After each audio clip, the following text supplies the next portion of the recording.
o mo tuni nyina e dia fra na nura na chese after the first round the body we Ghana Premier League no I was say Ghana Football Association panifo escofo no any Premier League for the kaye meet no wie pe no me reference no ato aso na de eba no anu say o mo say asem ne etiawa masa ye nhwe ma de si mra bi atwa mo no ebi nsa masi biem anu nti say de emra no mo amagya mo de ato amudi di agro no ye say bayiri mu dankran so one apply protocols no ni echiwa masa ani asotwe bi asafata wo no ye bobo modem na ye de amawo ani omo kasa no mo sa ti example say akwasi adu zoom na no mo ye no za kwasi hade no conform wo nanu ye ba bi ko hu so tra no na ho no tra bre na kotoko ni go sa sibo akwasi ye study na kwasi adu patch o e wo zoom no so masa na tumu say enu ano ho no na no ye mre kakra no mo say ne ay kokobo ade mamu nyina ebreko na mu so ka kire say CCTV no mu install ebesi na dodo na abuosom nua mu didi ho agorope masa no so ye ho sama ede ba ka wo ye siwa na nkyasa wo na football club ni odia boss amiadom. All right, Yenyan intentem near because we see the only thing is that Real Madrid chess 6. Good results for Madrid. On say after you do Champions League proper stage, you know. So and you know so when you do that stage we are next se kwan bia so after na la montada. All right, so Pep Guardiola, everything is going wrong.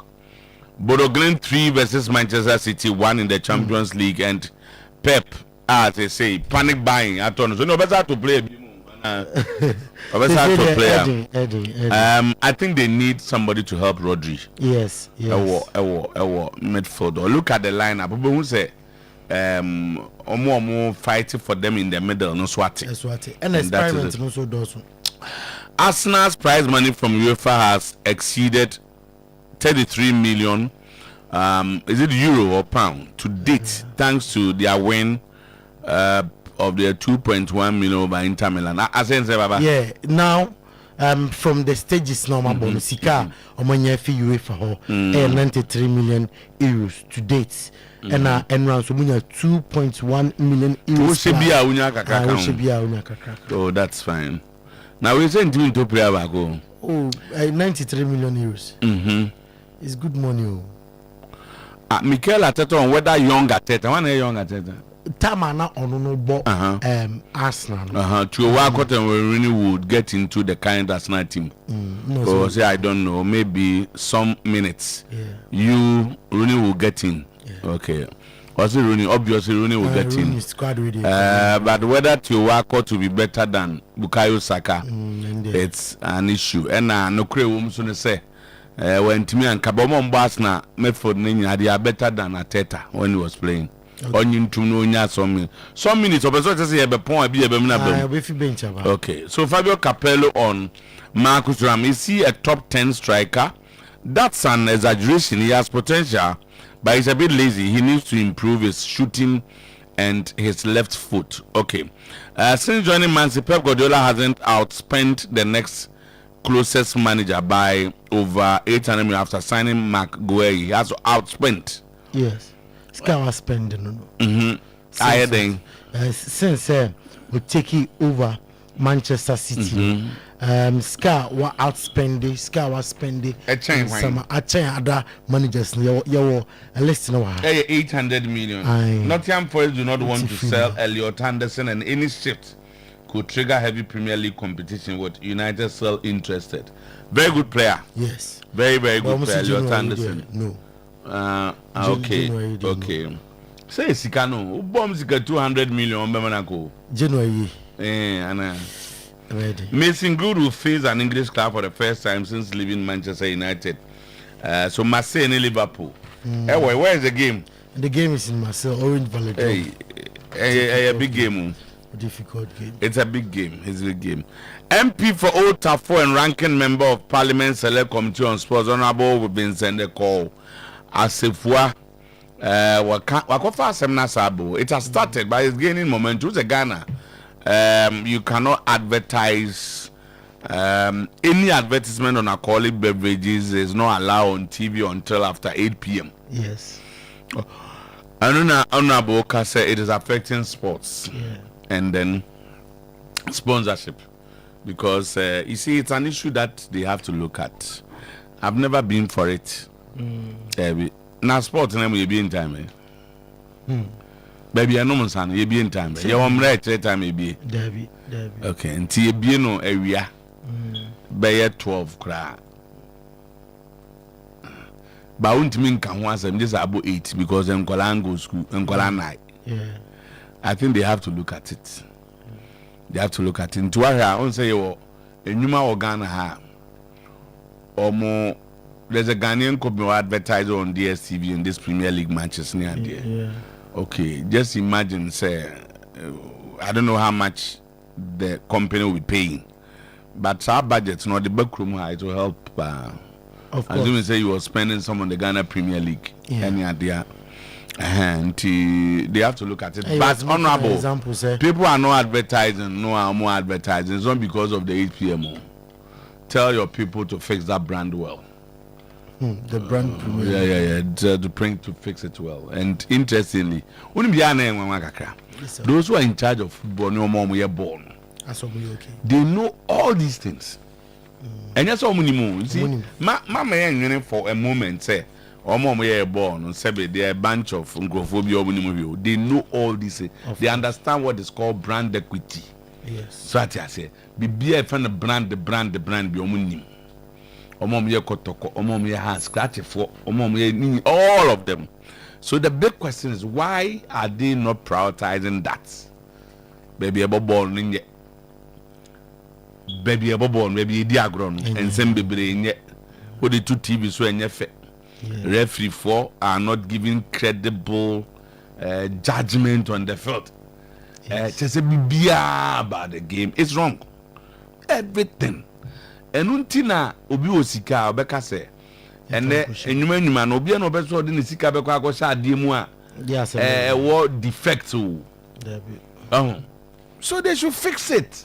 And it's not enya dia enwanwa edin ebi kokoko school abrochire wo na wo ye Premier League na gina class na wo class ebi kram say ye mom we come to bi no akwe free Manchester be how ntimi anyo no. The system did not allow him to work. He has a CEO as MD. The best of coaches, the best of money. Nano ya Senegal check Senegal no league no national team no. After 92 host Cup of Nations. But they suddenly said there is something wrong. Friends, you prick yourself. Like I said, no. But who will do that for us? They don't really care. And honorable, who can work in acquisition? GFA has expressed dissatisfaction with the conduct of officiating. Yeah. You are expressing dissatisfaction, say. So now I say ESCO no teams no a meeting on Zoom. So he came across that things are not going well. So what has happened to the referee? Maybe they'll deal with them. We are there chin, I won't go for are there chin as we 1 year on trenching. Bosomo makano 1 year, massa. You cannot be part of our game. You are bringing the game into disrepute. For the who be in the boss, anyway, it's bad. Close source Abrida has a vocal currently owing their players and technical staff for 2 months. Say asabe bisubiemo, some I can. If it is true, a football player who has not received his salary at the end of the month, and you want this person to go, no, I could not park, so no, a bobo, no, come on. No, I say, how is this?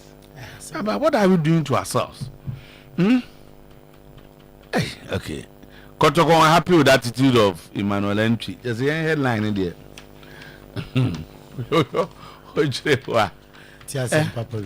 They are unhappy. Why who is unhappy? Okay, Mama. Sources close to the club indicate that Kotoko's technical management team are frustrated by what they see as lack of commitment, compounded by frequent injury complaints which have limited his availability and impact this season. The situation has tested the patience of the club, and Kotoko are now open to parting ways with the midfielder should there be a suitable opportunity, as they look to maintain high standards of professionalism and commitment within the squad. Is it Kotokoso Abese week Fufrobia na man Fufrobia no player be ebe daho. Swati. So why is he putting this attitude? They have to find out. It be an injury near Ampo. It be an official BB within Babio. So it's not like as a home beso be Jumana. Anyway, thank you, lawyer. Boss. Until 9:50, and I hear Kwakuti Asama Bani in I the Ghana Premier League, Ghana Football Matters, the Champions League, and whatever. And that's Champions League, also. Basa Bebonne, Bayern Bebonne, and Liverpool also playing tonight. Liverpool game night, only Marseille. Orange Velodrome. Okay. Racing Greenwood. Okay. All right. Nini now, but no mamin kaya man for the see gusu e bon kaya say. Amin College of Health Sciences. Ena efre abaya brantia we wi suku a utifie. Ena adwuma bakwa amanfo ye almost say o adwuma na ye nurse adwuma. Nurse ni de edin ha. Ti bomodian na so ni akwanya se obekwa akosua bi. Na se akwanya na ba Amin College of Health Sciences almost say yemfan to monim so omo de omo wo accreditation Nurses and Midwifery Council of Ghana na amom unze be wa be wie no yes accreditation ni na untu da bi we de omaje eboho bu say de be kiro na wo mo ne University of Development Studies e Watermali akabum UDS akabum enti almost diploma in registered general nursing 3 years we are una okono your nurse mfiemiensa and a certificate in complementary healthcare and no healthcare assistance and no so mfiemienu no we na call baby also be ho anana results no ba kumienu bi once amani pa bebre etifi o mantimi anto school so enti o frɛ wo mo e was 020 8209 0208209 unimu bia ba ye bia na bibi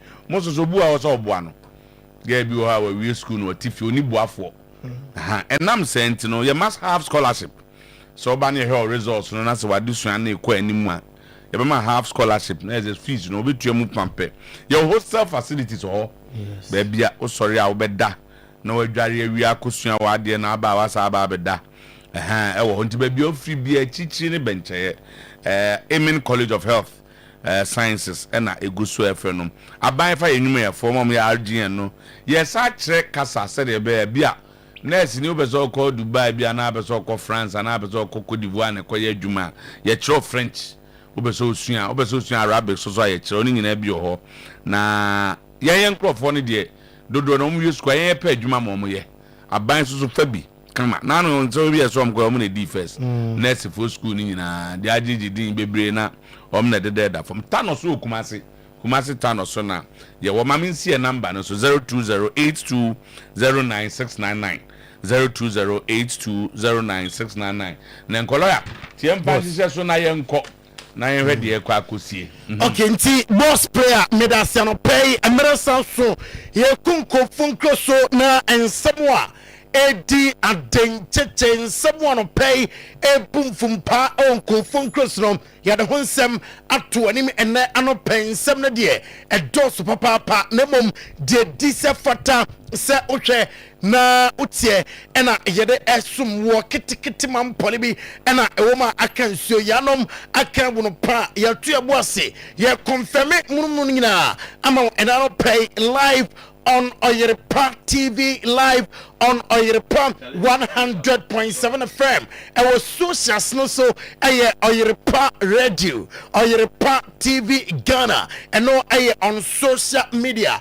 And the social media community no kaho nese na unianom enya bi intimate ba na the boss player to no boase akinkan nyina ama said se ene said e fata ene anopay mesase enti efi afkonum afkono niema etodwan was Senegal na just ended afcon stories after afcon the etenye maminko Angola and anopay Nigeria gom coach Eric Shea the ameti HM say oko Angola and Gabon suya the latest national teams are one trying to say one before Ericsson afe obey juma at the amatim 2027 January not the contract on the Super Eagles one a partner na enra okopiemom ewo Dakar Montesua na Dajeni Pusukra Emra di Taranga Lions of Senegal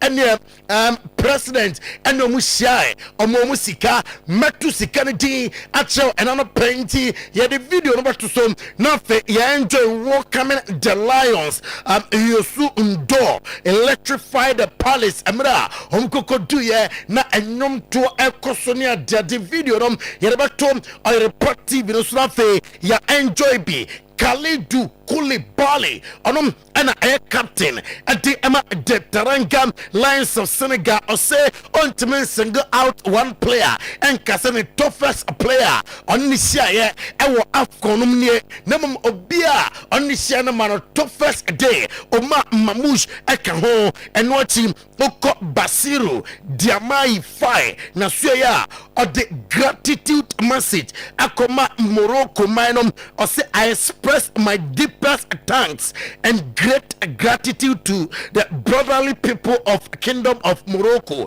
for the tremendous effort in organizing the African Cup of Nations and aye Basiru Diamai Fai and aye messenger or the akoma Morocco minor or Bomabaso we tournament na omo hosti yano Ukraine anima koye edi ema wom on behalf of Senegal mining na ordinary appreciation message Emma Majestic King Mohammed the and Morocco mining na and watching President Basiru Diamai Oregode AFCON champions from $135,000 to each player AFCON forum wama amoji ene Senegal player bia oko tournament ni bi enya $135,000 $90,000 to the each technical staff member. That's a technical staff coaches and assistants and amama kano bia enya $90,000 and a plot of land or more bia sase with high end areas Dakar Como baby fair and welcome at the amom Feka foot president Samuel Otuo-Acheampong confirming say David Pogo on what's also not for why Juma at the ama the national team Nadia say the indomitable Lions of Cameroon amo pam coach in there and I say exam na AFCON abana we no theory Henry at the annual tomb so be a AFCON I was saying more timbo and a team didn't Sebia Obia put up stadia fair Obia organized tournament fair and chin I don't know what say Oje.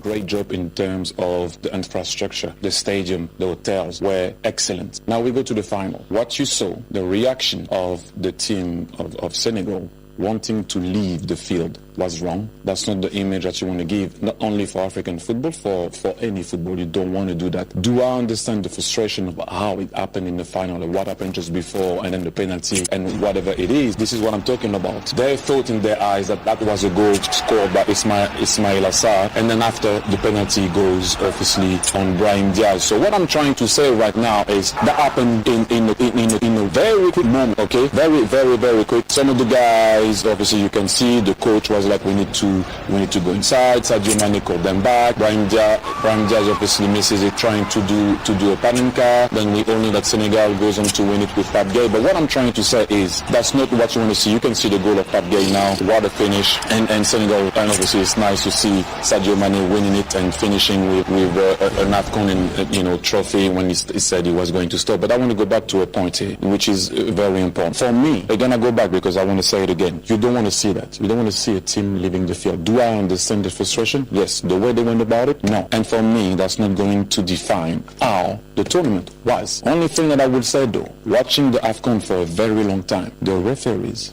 are not at the level of the show. NT Thierry Henry said that he was AFCON for some time. AFCON way, not referees, and Motimbo FM. Stefan Ki Aziz, Osia Kama with Jet Athletic Club. Na, Onimsa winter transfer window ya. Name Team Otuo-Acheampong komo. Na yes Kaiser Chiefs buy. Say here boy no. Na $100,000 loan 6 months no with that for some $100,000 Kaiser Chiefs say also na diametes ya and it's Libya Giants are Etihad omo closer Stefan Ki Aziz ombe from North Korea jumam at the amatim now yanko UEFA Champions League face numu na match day 7 enra games draw etimi etodwa and then be ever top them na jetenie abusia amanfo say Kylian Mbappe enrane in games Kylian Mbappe nye player otumrika bebre e game mu ade bi si enra amanfo say edena Alvaro Arbeloa ewo Kylian Mbappe and Vini we say there as amo track back enra Mbappe ya debi otumrika fi Monaco 18 years boss num ebe duru Madrid 18 years boss num na obe chake wo the show olusu board wa ha na Mbappe di player na ti sa ni no 1-on-1 aha that is Kylian Mbappe. Oh, video da. And that's no check back Dibrika. Yes, that is Kylian Mbappe. You told them, oh, no, Alvaro Arbeloa or damn Vinicius Junior say, or say, here Vinicius Junior, irrespective of issues, SCC playing na Vinim. A great player, Madrid, Ehianom, Franco Mastantueno, Osisabio, Amu players now, Amusia Kano, Amunobia, Omunim dancer, and the Elto Janum, Untimim Fosubonum, and Conquer one player. Omunina are responsible, and the Entimi Masiabo game, not game in Koya, one player pair,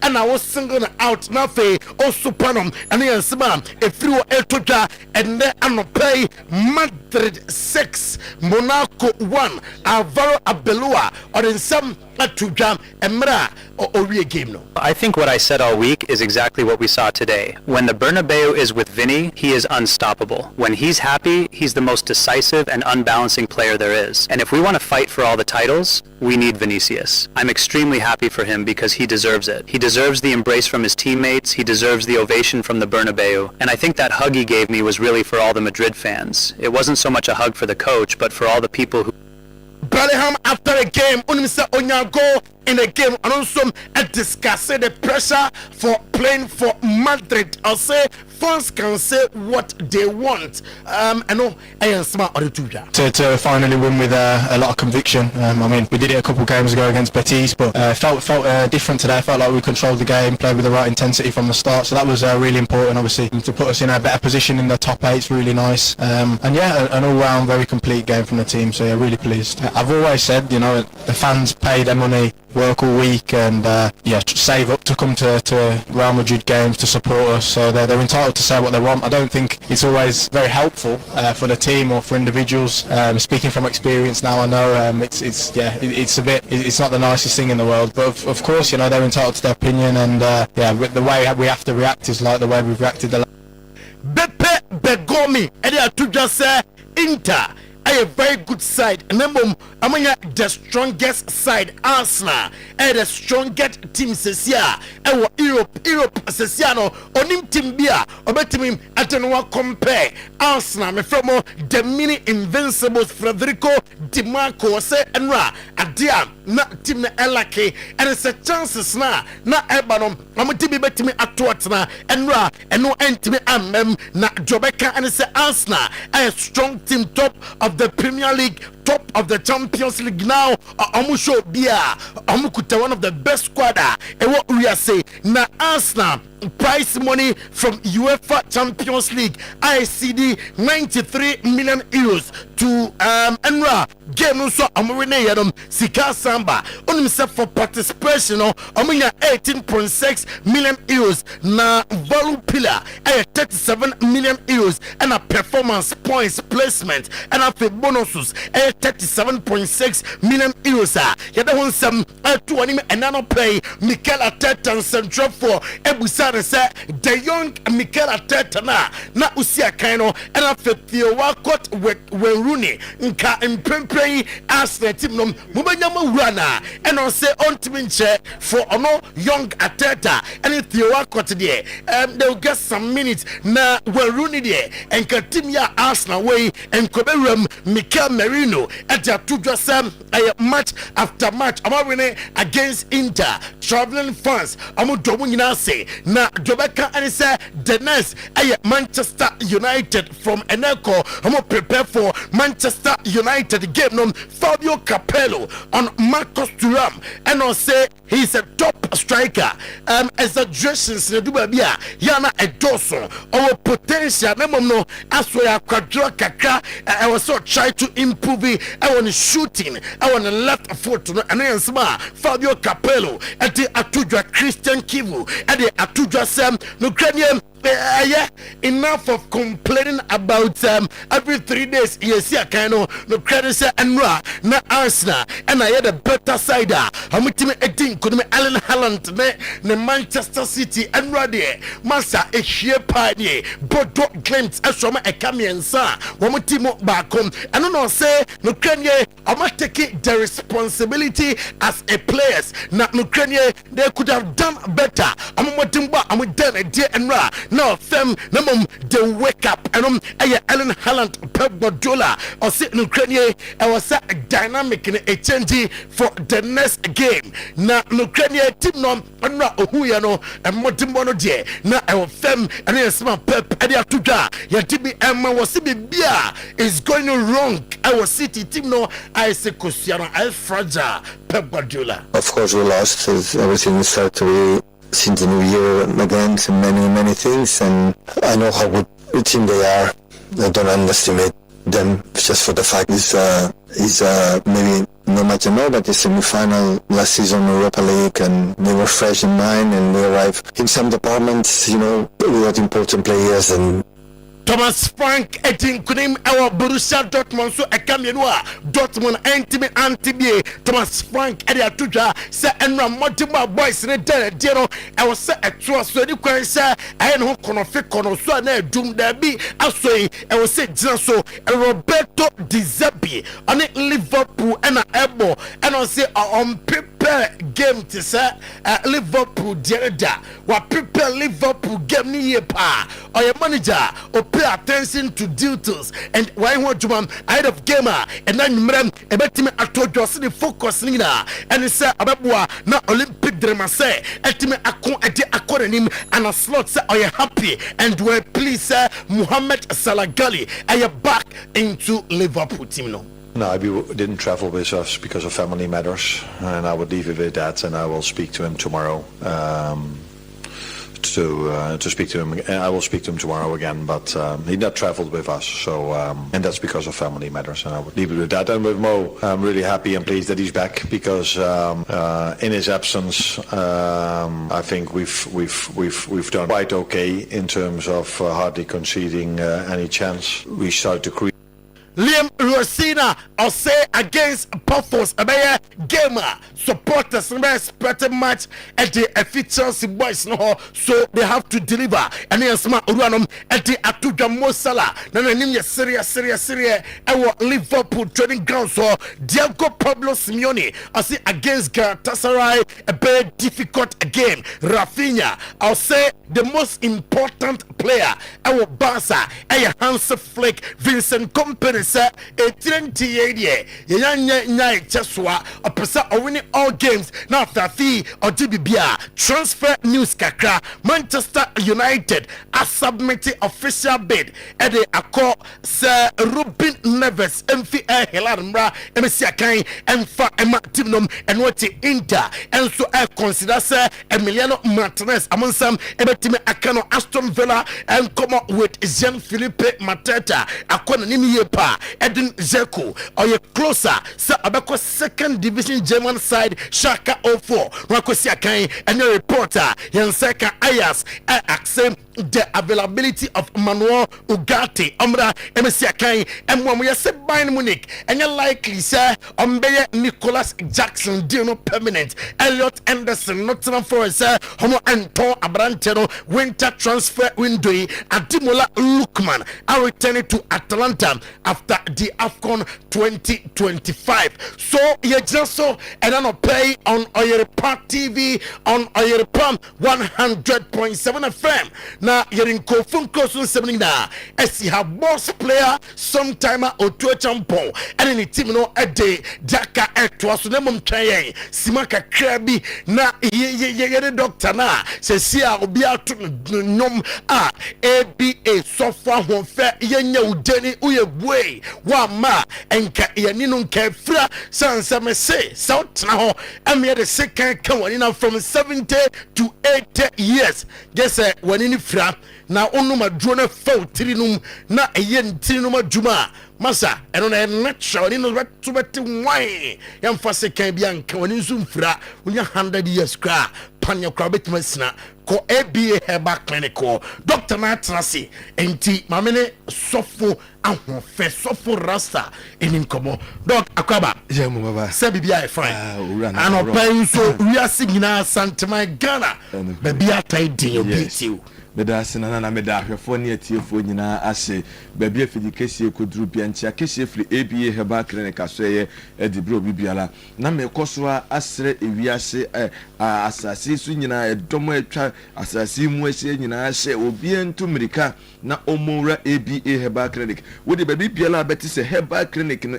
ABA Herbal Clinic ewo bia bobode se obeyeden obebo awura ho bia wo Oyerepa FM ne Oyerepa TV ekoduru bia tumrika se woni ABA Herbal Clinic ebenya nkita hodie shane se bruni abrante na enetwedi amponyankopon dim nubra ne hahama enkohine ne abena ahya ne nsa na wonam ne so eje ni pefri yade krankro titiriw eni yade ehonom ono na ababe PTV so eye anopei edobi biala wo bia shane se sofo ata wo kromu ha uhu mi ache oni mi hia ya ache wote mi nka ache se wo pese oni mi bompu ni mi hia wa no wana nyame ya aduma tumirika na fo ani kire eye ABA Herbal Clinic ABA Herbal Clinic shane so se doma hinkro ena so ekese en ewo ye wo brother job apia ko bi coast na kire ope ene ewo saa so na oba kumasen so a ye wo kwada so edwinase market na chi hwa ene ewo wono mo ahafone ne mpatamu ene wukwe doctors ni wo Genesis FM awo mo ye adwuma e wa hafogo so okuada ni ye wo da bia ye tenase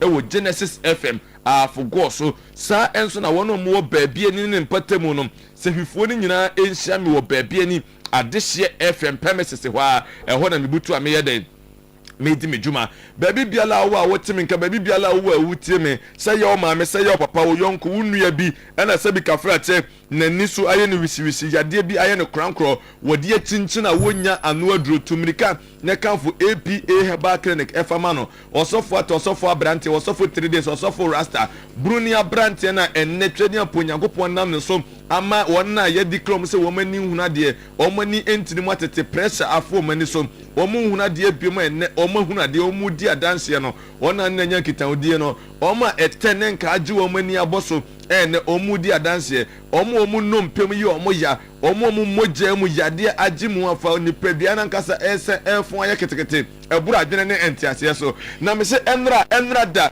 me ba na manager ebo adanse bi a kire me ba enye ize oba bia oba ABA Herbal Clinic na HIV muawa no agini ni pedua na fa ni moje ni mafa na wo me se eburu adwene ne entiase so twede aponyankopo bo aye oba ABA Herbal Clinic oba ye aduro no bosome ne na watwemienu okọ hospital ekofa na results ye den ebaya manager kenkan ya kire wa na se efe eburu adwene ne entiase so a abrofuna ne doctors ne ehunu se yade no emmoa na ye den akofom pa ABA Herbal me se yade a me yehu adwuma edosom na enam se maredel wo ani hwemu ntine yebo media ne yade ani na tato tie ne ye ma me pa enti eno nkire se ani hu adwuma nko na me se yade ye mogyamu yade ye mmoa na deba saa yade wienum nyina eye bonus e wo maso e ho oba be fa ni free yade bi ti se diabetes hepatitis ulcer infections ahodo ni nyina oba APA Herbal Clinic eye free eye bonus ye den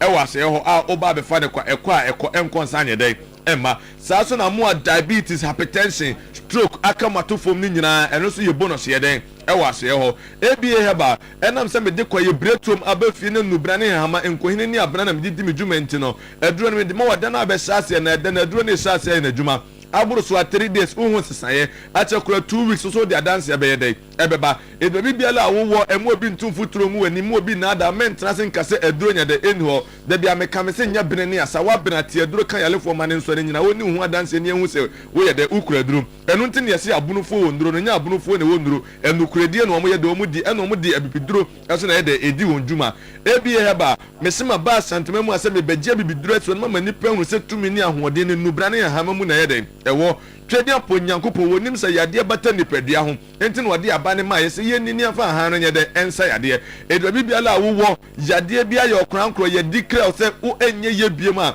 emu aba mu mutumrika na ni ABA Herbal Clinic osofo tamenyen kitawde na Awurade mfam so no nye de omo sene so se me ye adwuma firi juada ekopre memenda kwasi ada nkwa na menye adwuma enkran fo no menya mankran mesenkna adwuma ase enchena menya mankran se wo wonkran na se wo hwehwe ABA Herbal Clinic abrakumase wo wonkran na hwehwe ABA Herbal brakumase sesi a bra na beji adanse na fa de efakop je number no na frɛ de wonti ase ebusa sesi a na memfa nkyeremu aka mrɛw number no eye 0531 78 06 51 0531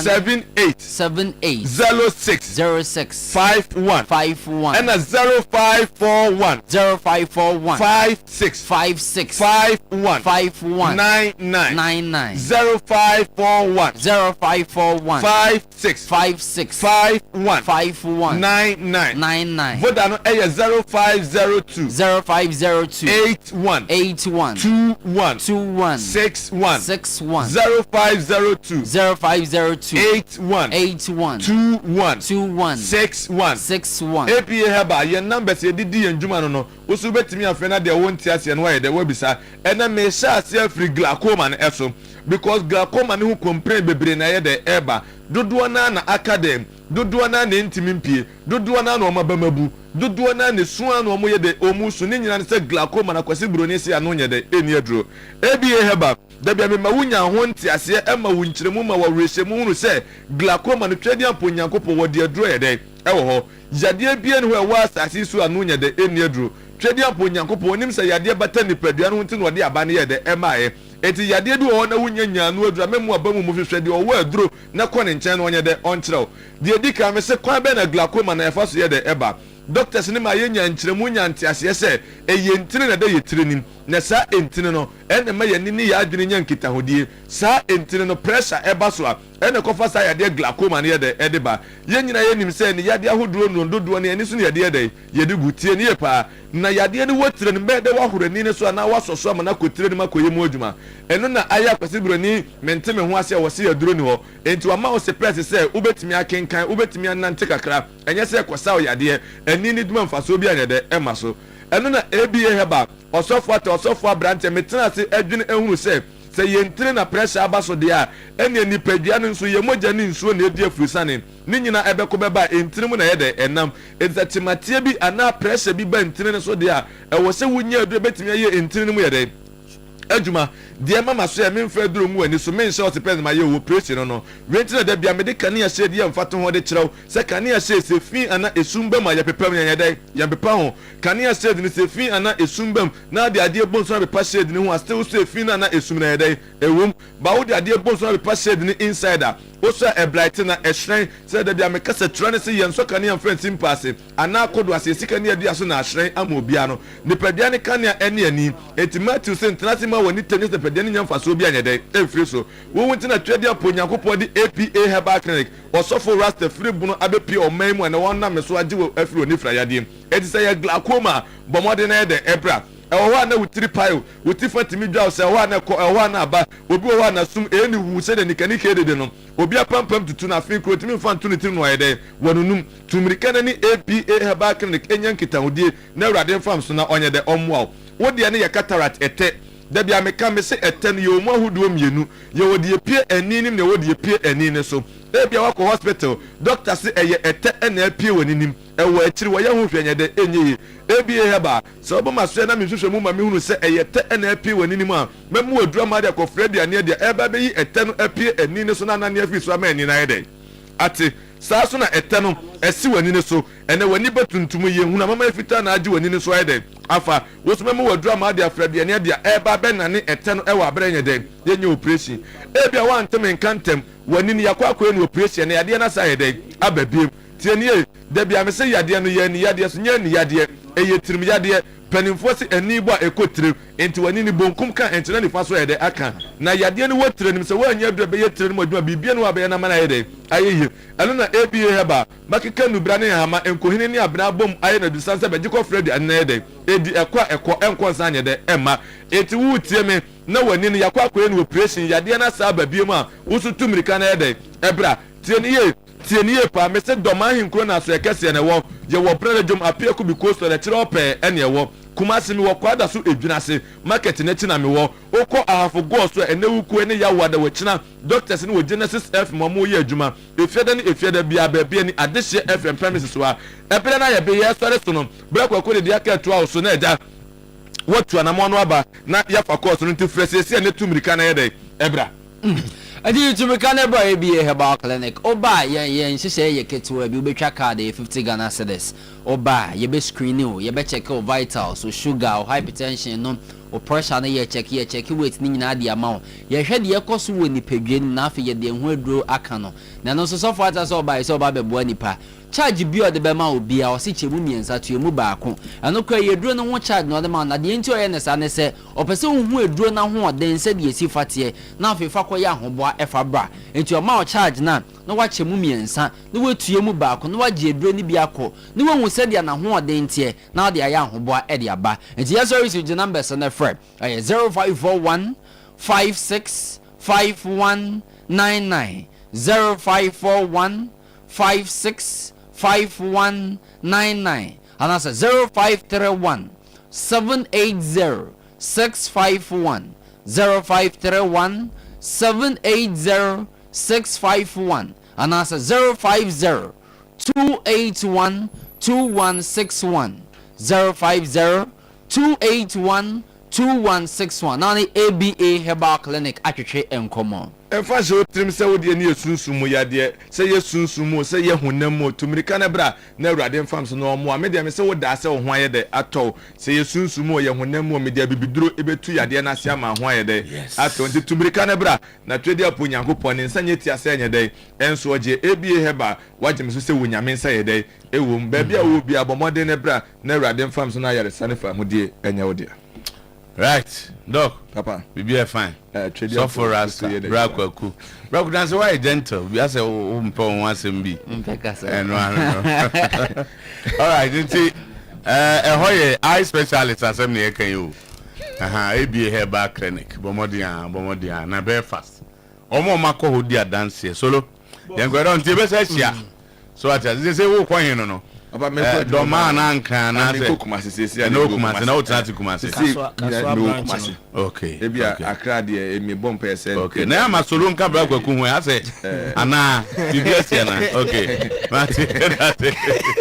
okay president about toothpaste no ena ye kan for the amount na no pe Ghana Dental Association ajatuma no na ye ayebebo apose no e ba akopɛ eno na ewura osinim eyi niema bi a hyehyɛ osinim edi free menu na checha ntokra edi da osinim na edi ema osede be ya mo nketenkete abra wada no wo munya kwan enwura osim emedi dream ewo honum enjija eye yade bia ema osino ema oso ombre entino anope utiemi anaso ohemia pepe student chako ne student about toothpaste eno ene yede fluoride natural charcoal lemon mint na zinc aye yede green tea ne herbal extract aye osiye fitano wanum beweham na afi wanya cooling sensation eno so eboa na waluki confident wabra also okasa eye enkrofo Pepsodent every smile matters bosom twe rural bank eboa na osika sem etumpon asem asifie uye sika akoso ano kwa wombe ma loan na ode akwa akoso ano ebia wabia adwuma pesika hyem wɔn bɛ ma loan odi akɔhyɛ mu na deɛ yɛ nika wɔ hɔ ne sɛ wɔn loan nom de ma no ɛyɛ ade a interest ne yɛ ketewa bi ɔmo ma flexible terms of payment nkakra na watiatia sɛ de bɛyɛ aho so wobɛhenhan wo sikasɛm paa ho asɛm deɛ ɛbosomtwi rural bank ɛna ade w'ani kyerɛ no anɔpɛ be a savings account, current account, fixed deposit, susu savings, special account, joint account, ɛna kiddy account. Yɛ kuma se mebacho yɛ kontenase hɔ ɛna head office no ɛwɔ atonso agogo gyache kokofu trade ahenema kokobin adwuna se ebu akɔ atonso bokro eputo ja magazine afia kobi ɛna abinchi market friend 0508 642705 Bosomturo Bank PLC expert in unit banking. Amen Scientific Hospital eto safra no pe kona so stroke yade wankasa uti ana wohwe ohuni pa bi ena onim se stroke edena to dem enfie pi want me sorry nantia Amen Scientific Hospital stroke obesa awo ho nsem kitwa bi kra ema no ena fe yade atran so ache yade bi atran so ache wakoa enkwa tutumrika ne fabra yade machines ni be fru na yade krono eyi abeto machine so enu no doso yade bi kan abenya ayaresa kuma se atwema techiman kwada so fu ase ekwan so eho ena yewo enchi boga wa bibiani akra takra de tamale atebubu nkoko sunya ne ho se widebi so ena fe hohoi eho nyina oba obe Amen Scientific Hospital ewo ho 0277 001234 na one edi enkomo Kangen Energic drinking water alkaline water erawo system mu a eyi acid ni nyina edi efri ho sede be ya onso wubetumi enya ahoden mapa na unim se Dr. Otuo-Acheampong ena di tudwa ese yade bia including cancer entimi ntena alkaline environment enti so yo bia yade terror system ni mu kakra bia na yade a hyase no Kangen ebebo amanipadua na nya ahoden o blood cells no ebenya ahoden na ko e de ati anyarwa Kangen no eno na ebo liver kidney no wakoma eho ban ensu a se obia enom so gibie nanom bi Brema UGC Tafuni Road Abaru Junction enso ni PL ho Lizzy Hotel Santasi Runabout Pakiki ewo stadium na Sumankwa Hini Junction Ashtown ubenya enso ni bebre na wato Fresh 0241 449191 and 0507 379474 Joe Kangen enso na ne manko kema emfamao eni yade no Oyerepa clinic and how they call eye problem bia glaucoma, pressure, cataract, eye syphilis, long and short sightedness okwa ombeye wadwuma kama ede ama se de beya onso anino ebehu ade kama na se ni yade ne kranya metena so a okwa onmo ombehwe eso anino benya hoodene a yade bia entumi emetena so enya ni yade ne kwa fa hernia ulcer, gonorrhea, candidiasis, waist pain, and a goiter, compo, fako apomodin herbal clinic, and Kumasi Sofoli. Soldier for crying so Assemblies of God are so any here anymore, and almond, and will friend 0551 098961 0551 098961 Nene apomodin ND and Como grow fine herbal tonic, a mojadro oba utemi anope o hemi. Na se obu nsa na unya ohaw bebra grow fine herbal tonic ene beboa onsa buo no ensisi so bese bosome miense na enum nsia onsa buo ne micra onum grow fine na ebeba ebia obu nsa moja no ebabro so moja ni tupa anase obu nsa oteya pa nante wo ye odene adwuma kra na wo ya ontumi nya esan eya oninti no grow fine herbal tonic na ebesiesi na wonso wanya wahoto ubedi di kama ubeda kama moja ebe nante wo eye untini mu ewo nipadua no grow fine herbal tonic nisi eba kronakeba smart eba fragments apidan pure leaf afi chemical shop herbal shop bia across the country ubenya grow fine adroni bi na oso wato opedodo a digital herbal clinic kuma se amakom runabout eben Bank of Africa for 0244 596532 0244 596532 not what you grow fine makes you grow fine edek SM bitters e pejawa tinkem bema ono hokani e be hyehyam prepi e ofie se de be asomdwe be ba 21 times in a month and also no kenisha ebi a ode say aya okon time do a no edek SM bitters eno na epeja tinkanimu na debia no kondo eso no kani behia na eye adwuma no ebe sisi ade afre ebe low sperm count free ho na premature ejaculation every ho at the account herbal shop chemical shop across the country ubenya bi atop edodo a for Oyerepa clinic na ni ndin komo on 0243 989 368 0243 989 368 na 0201 044 221 edek SM bitters ehun sempa eno no ye the first batch of commercials and the SC show no to us. I'm more careful. 21 time. No doctor by research. And I decided and buy more than some go for mama. At the problems of Buffy. There be why problem to me ma. Tell me the researcher and yami had much na me ba me the source ni nyina beto. Me woni nyina inside on mtino. Na so Obama you the source of research na. But wow, until 21 times. They say the bank can SM bitters are bad amount. Yeah, ten was it. The edek SM bitters beat me. But 21 times they think yeah they worried but headings ana. Say you know say a well research subject. Ah okay. A idea and extra. And the chinini but at the moment. Yes, you said that the BBB, but them person who the source. Oh, number watching the source. One year research or see. Bema, ono Oyerepa fear was out of the 30 days now, Obusumeno. You move 21 days. There's a technical you are saying, say, week biano. 4 times 4 is saying. 16, yeah. The 5 times you are saying the week be out of the 7 days. Yeah, move 5. A move 5. Yeah. Point something. Yeah, a move 5 cry okay. Say 5. So 5 gives you 20 days. 20 yes. They are say untimi nko ba ko wodin to so ba ko bi be hye untino. Ntina make say my who the source answer because there are some of the problems eba. Me pa cho yo. Mo kan ngo vote sa no. Akwe say I am rebi e ho ntima you Zakie de ana. So ba. Oh ba. Oh. Zanete. And yeah that's it. Thank you very much. Zach. So yeah, quite. Yes, it was the night. This year or the other bumpire, the other near my baby, or the other Junjuna Right, in the young way. 99th for the champions. Champions League football at its best.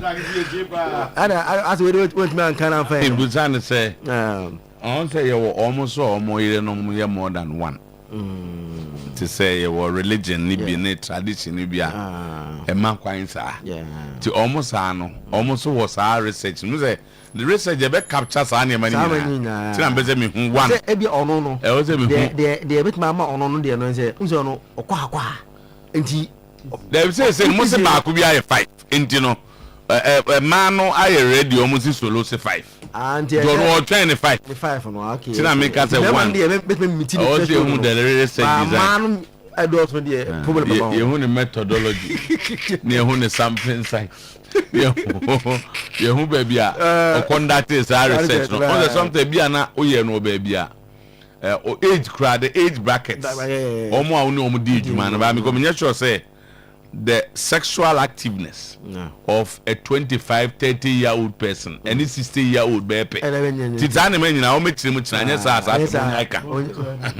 any the number of years that you have been married medical news today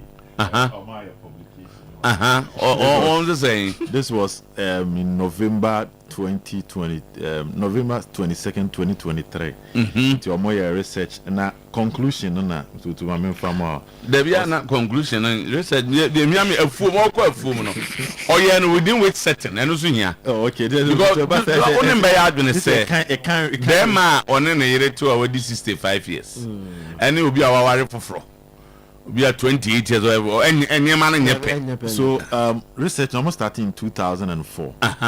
Now almost started with 30,000 men. Men are 30,000. And then drawn across the world. Yes. And almost additional one 10 years later in 2016. So my yaba. Now what they realized that Bema will ejaculate and yes, sex, so you ejaculate 21 times no. All risk of having a prostate cancer no, lower than will be any 4 to 7 times within a month. Okay. And I fast forward almost a year and so almost use participants and almost stress level. And at 2019, so almost a year so but there are a lot of things that we need to understand. The general overview. But there are a lot of things we need to know from the research. And so essentially, the only person trying to say, conclude ejaculating more times lower the chance of prostate cancer. Yes. Okay. Conclusion. Next say and you be in quarter 5 times. So questions about. So Emma obi owo on it sexual partners you no. On a bakubia yes within a week. One casano so if it's more than 21 times or more based on nipom use and they've been doing over and over again. Okay. Matter 4 to 7. Within a month, risk of having prostate cancer and also heart issues. But any solo in your person, no, you're in 5 times. That's what the question is happening. How they ejaculate 5 times within a week. So you understand? No, you're in any society deal with ejaculation here, you and your wife. Oh no, wife. Questions will be over. Ideally, ejaculation. They will say, "Obi me 1, 2, 3 within one period." And why 3? No. Engineer man be or research my also in that engineer. Zakafi encourage. So Champions League about so. Now the biggest discussion I also what happened to Manchester City against Bodo Glimt. Norway losing by 3 goals to 1.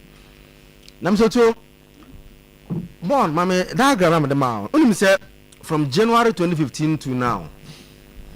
Players at City, people are signing within just 1 year. It is a born BME na young players. They are able to easily form a first 11 and play and at least at that level. One within that period, on signing Donnarumma, goalkeeper. The same period, Husanov, Victor Reis, Magui, and Ren Antonore. Muford within that same period, Nico Gonzalez, Nipam, Randes, Anton Semenyo, Omar Mamouche, and Ryan Sheki. It's way a year, 1 year period from January 2025 to January 2026. These are the players that Pep Guardiola have signed. Say he is going to improve and answer solve problems within the team.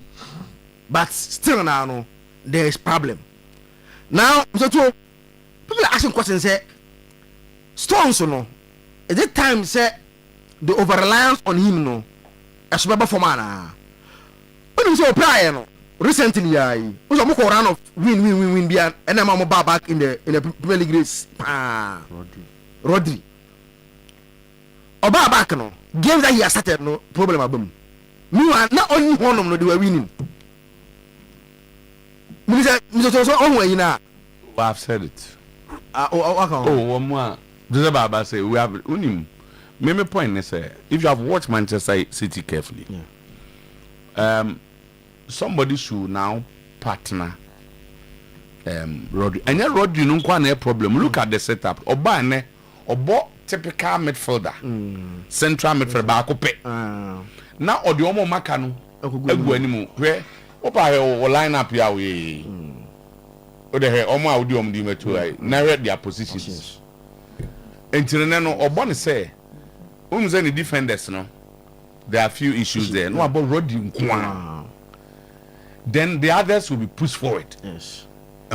And it be a better Rodri, but I think that Rodri also needs help. He needs help, yes. Who's the first? There were players who would track back and help Rodri, and only be. And yes, Rodri could be the problem, but the way he set up, no. As was like we remain ye. So what as an aname issue kakra about the other two way. Yeah, na me pe the comparative analysis no more. And January to January, no. I don't know why. What about the other clubs? So I think that will give us a clearer picture. You need to what in the year.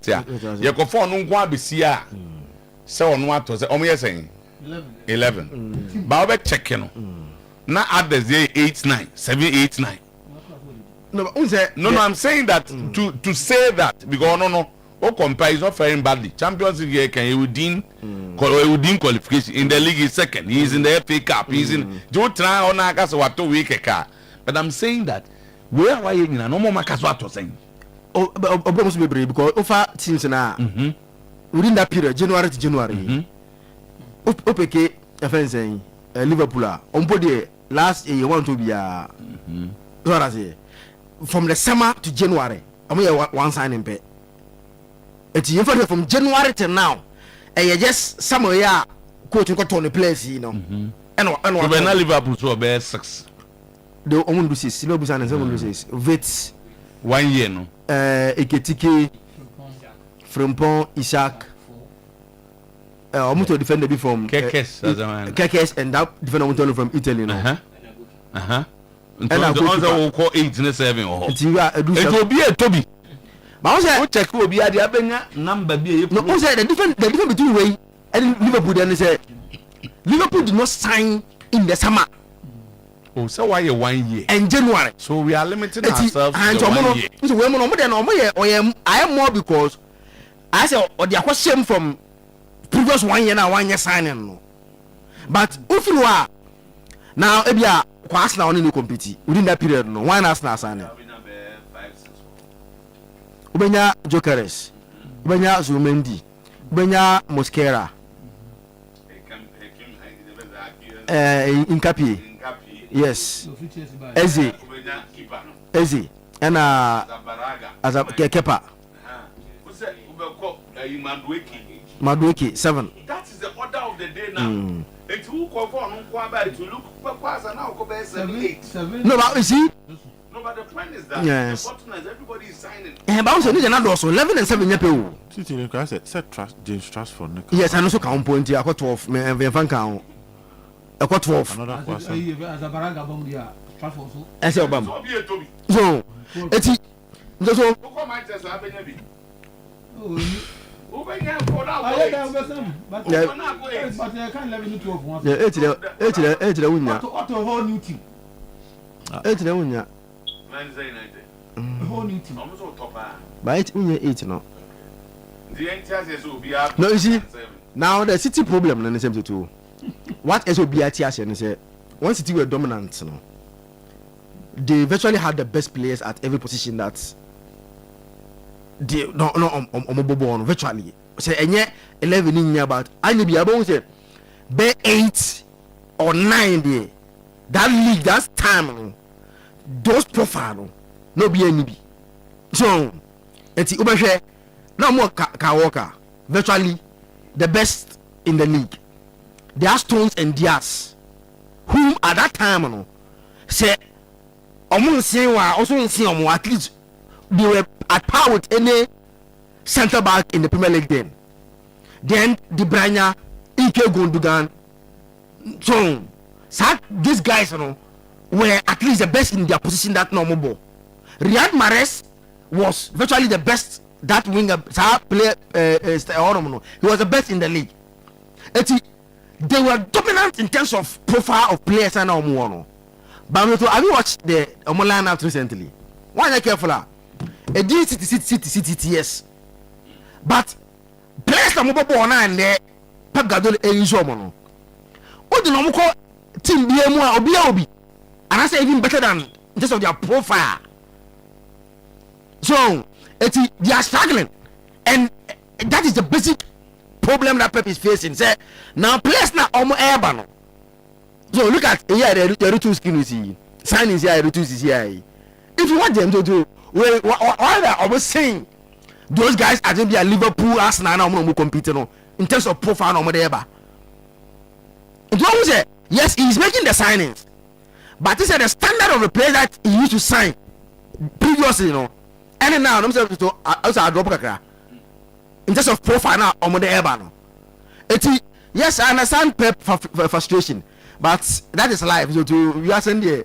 Still competing. We are in a season. He is still active in all competitions. No, he can win all the competitions. Yes. No, the woman will hand. Say it's been a bad season. No. Okay. I say, the results not on any performance unusual of Pep. Okay. So, for example, Bona Budoglit. These guys have played about 5 or so Premier League teams. So be a channel, and then it should be Bona Budoglit a boy, and it raises the concerns that at the discussion there. Because let's see what will happen going from here. So to Casemiro will say the Arsenal needs Inter Milan. No, the problem that Inter will face, and they say they are midfield no, and they are midfield that a dominant midfield. It's when they play against any big team behind they struggle. That is number 1. 2, the Premier League are doing something that other leagues are not doing, and then they're saying intensity, pace, and then kick and run. How I'm style of football no. You have to be extra to be able to now today play against an English team if you are from other leagues. And do here, when even Real Madrid were beating Liverpool to win those 2 Champions League, they were not the best team. And a day that they say Nyankopon ebegina kiwel version kura Courtois eti se bobia on channel. Then Real Madrid use individual brilliance one moment no match Liverpool magic happen. Now Msoto, the English teams, other leagues are struggling to play with them because of pace and intensity. It's an share game now. The difference between Arsenal and Inter Milan, not the intensity.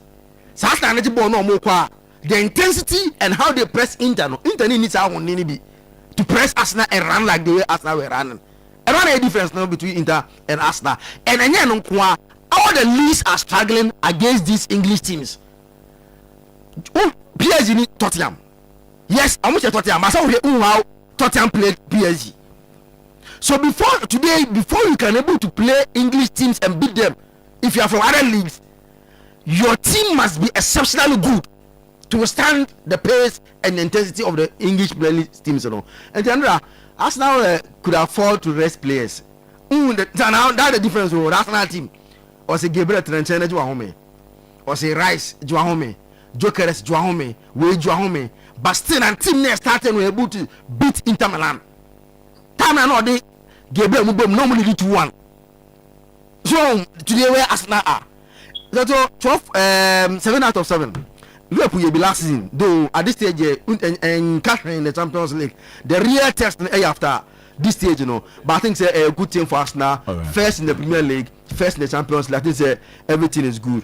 Vinicius there was no better response to the now than the Vinny and Rano. When you go through that moment now, we hear some good performance to let supporters love you once again.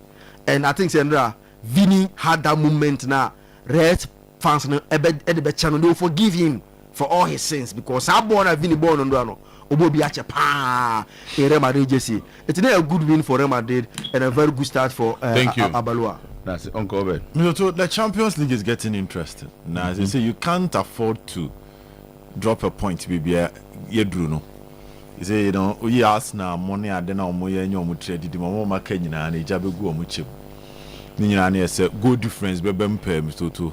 Because I had 13-12, near Mupa. Into your mom more 13, 12, 14 honor. Because I know be all 12 will be a winner, but 15. Until what 13, that means the last game no shot. Now say any panel lose so a bit about the sign on. So it will be a bit critical. The so I think a clearer picture will come after tonight. Yeah, after tonight, then and about we are now. More 12 on board draw no. You be who send your bayer and all that. But this format is is giving us something special. Now, Otuo available and after the game or the in Sembi I'll say Real Madrid is not really about tactics or pattern of play. It's about passion, sacrifice, and character. Now, Asamba Akwa, it sounds so simple, but Balora Timia deducing in them. As what teenage na no head damage. Or send a na loan so to damn and I man who send your betanasia, or who send your bet to Adianafa. Early days yet, but it looks like the primary principle. Ultimately survival of Real Madrid no, while unlocking no. You see, people argue say football these days is about tactics. But one thing about tactics, so I go through if you are tactics now go for you go more 4-3-3 na yes share no ni ade no and die money I don't know. Roles any positions on the field is a key element of tactics. Getting your players happy to be in a good mood, to accept your instruction as a coach. Now, food deliver mount is a form of tactics in terms of managing your players. Now, me to swat checking the transfer policy of Real Madrid. Me sure so what to say Madrid see some Omwako Nico pass from Como de Naba. Senka we show deep on your player Madrid here. They don't need him, but they want him. And Omwako Fana but the Waba so coach and say use na fanable. Because Senka Madrid anymore. They are Enrique Leon. They are going to call Gonzalo Garcia. Any chance awoye. They must Antoine or here more playing time to develop. The other Gula, any more playing time, designing a role around him, and getting players to complement him. Now, Manaba is a superstar. No? Some questions we solve him. So, to some 4 players I'm a these are, let's say, fragile players in the Madrid setup. They are not established ones. But Madrid can easily build a team around these guys. Then there is the main guys whom you need to make them happy in Vinicius, Jude Bellingham, Kylian Mbappe, Rodrigo, Federico Valverde, Camavinga, Tchouaméni. Sa we musu guwa almost solve one issue here. But Madrid bekwa ko faniko pass the naba. Until your coach no mo sambo mu say mawa. Na wa hu kwan a wo hihye omo. And they are going in for big names. The player power behind these boys, you know, are different. So if you are not in their good books, you will struggle. It's okay, any ching. If you don't fit, you are out. If you don't do this, I'll push you out. May you were free. No, these boys will not let you survive. Inti, good start for Abel. No, alone, Carlo Ancelotti was stance. Now it looks like Abelora no AI or more or Musuya man management, because look at Vini yesterday. You can see that he's happy.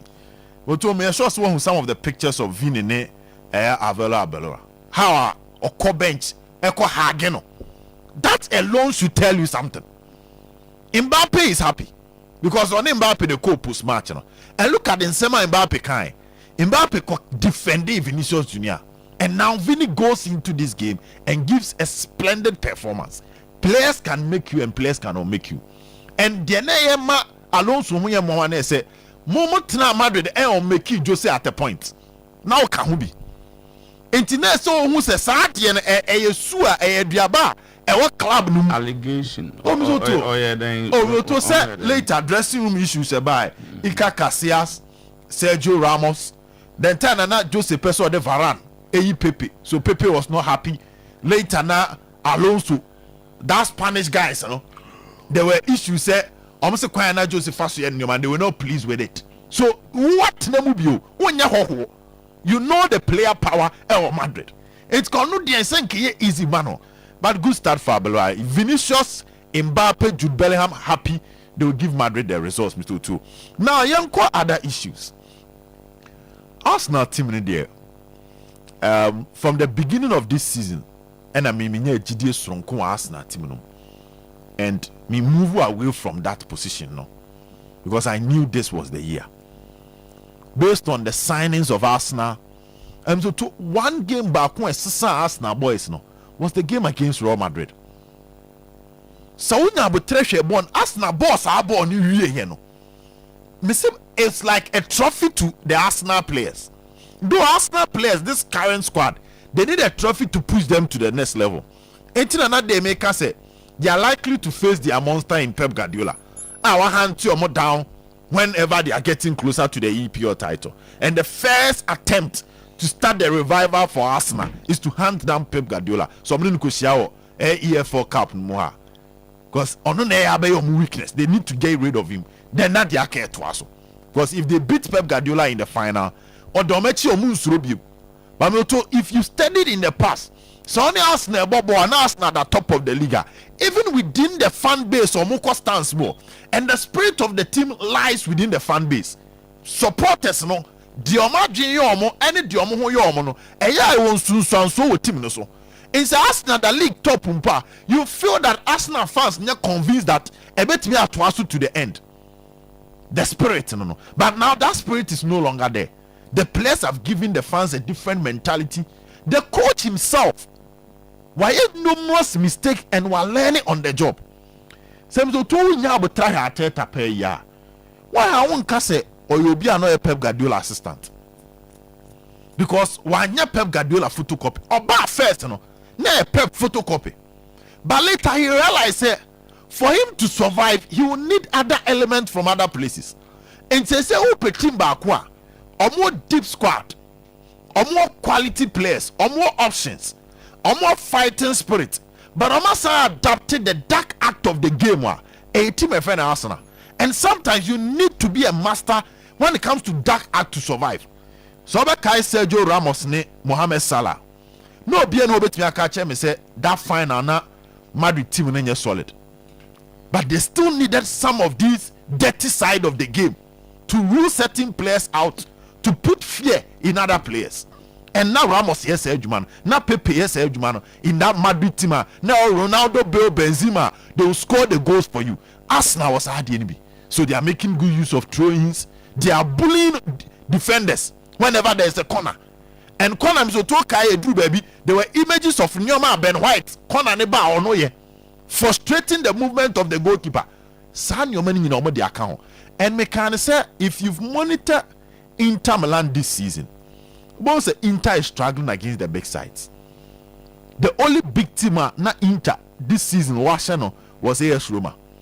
They in all the big matches they were struggling to win. I don't see Arsenal losing, and people should water. Me too. Gabriel Jesus about the right time, giving Arteta the options to rotate. Jesus Bebo Kakra, na Joe Carey Sabakakra, and with a competition from Jesus, no, about bringing the best out of Ewobi said Joe Carey. Again, a bit me asan taking the pressure off him, so he can come from the bench under those shadows and do a wonderful job. Me too. Arteta is the man. Now, finally on City. Me too. No cranny about Cope. If you've watched Pep Guardiola, then your man is successful now. On one kasana, ne textbooks no say Drew baby no to be actually. Guardiola places a lot of emphasis on the midfield, especially the midfield three. Now, well, Barca, Ubenya Sergio Busquets, Xavi, Iniesta. One is more like a controller of spaces. One dominates the midfield, setting the tempo, and one it me exploit it over breaking the defensive lines the amount. San your man sano ne wo game num Pep Guardiola midfield. So at time about Manchester City, Mr. Two. When you talk about the balanced midfield of Fernandinho, Kevin De Bruyne, David Silva. Fernandinho for the dirty works, and then I find tactical fouls. You bet me we born player with most fouls here, Fernandinho 7. But the fouls me is so clever to the extent that it distracted the build-up of the opponent by one card. Then there is Rodri. Fernandinho called Rodri be take over. Excellent with that job. Born attacking the camera. Very innocent, but Bonini no di. But again, he sets the tempo. He wins back possession and he helps the team in terms of recycling. Bernardo Silva Beyamo, Kevin De Bruyne, Silva Kone Ike Gundogan Nebishim, a pass master for short. Then there's Kevin De Bruyne opening spaces. So now checking Manchester City team no man. The all retaining ball is an issue. The all controlling spaces is an issue.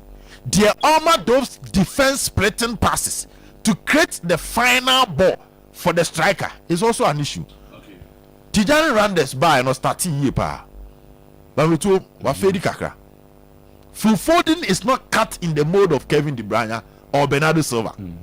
Or even David Silva and Ike Gundogan. Onye cut in that mode. And Rodri is not the Rodri of 2 years ago.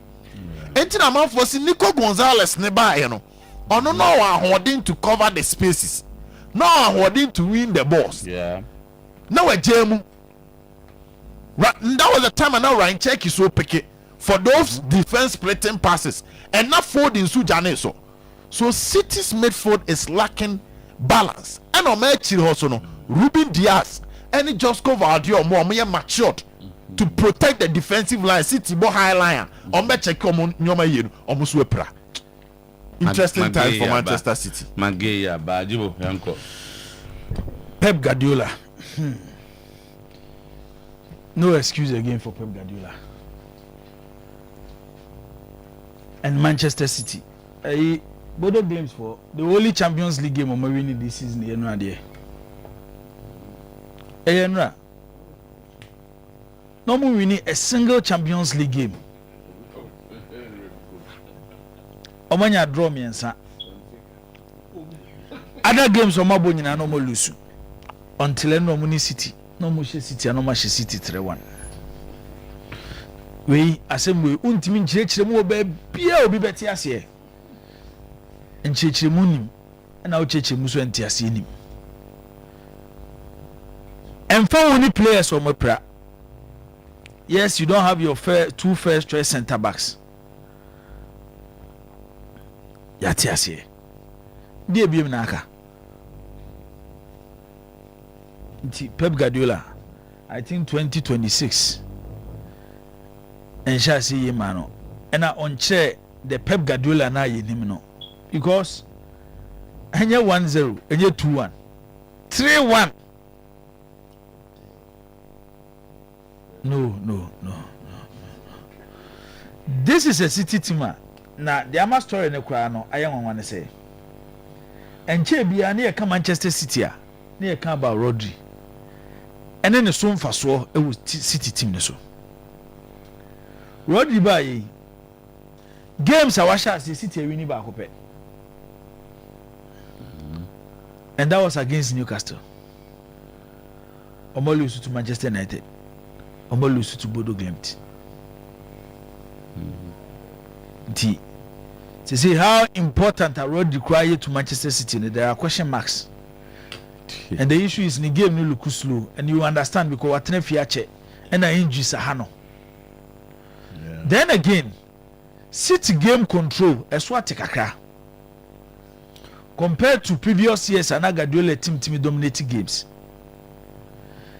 And also attack with speed, who exposing the defense. A big problem for Pep Guardiola and how to solve it. So to Guardiola, but at no point, and on Guardiola, and will be or you closer or you fan of Guardiola and City supporter. We bet you a change reason why I'm lose to Bodom Glade. Everything is on Pep Guardiola. Nti you be train that Guardiola obesa be bim na say obetia be sesa nyoma, but it looks like season e kon anim no. Enyoma ma Guardiola no zutu olusu. Real Madrid share Monaco 6-1. Good scoreline.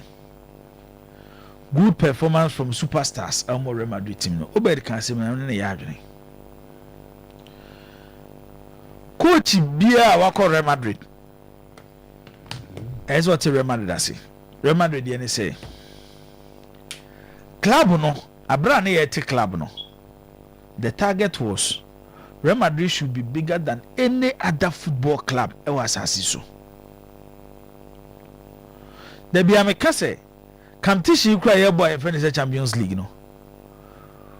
ukomu ye pa omo start pushing for this competition na Madrid di mutintima ye pa enti o first stars Real Madrid from day one ebepem ne a football club the enima ne say a superstars nebo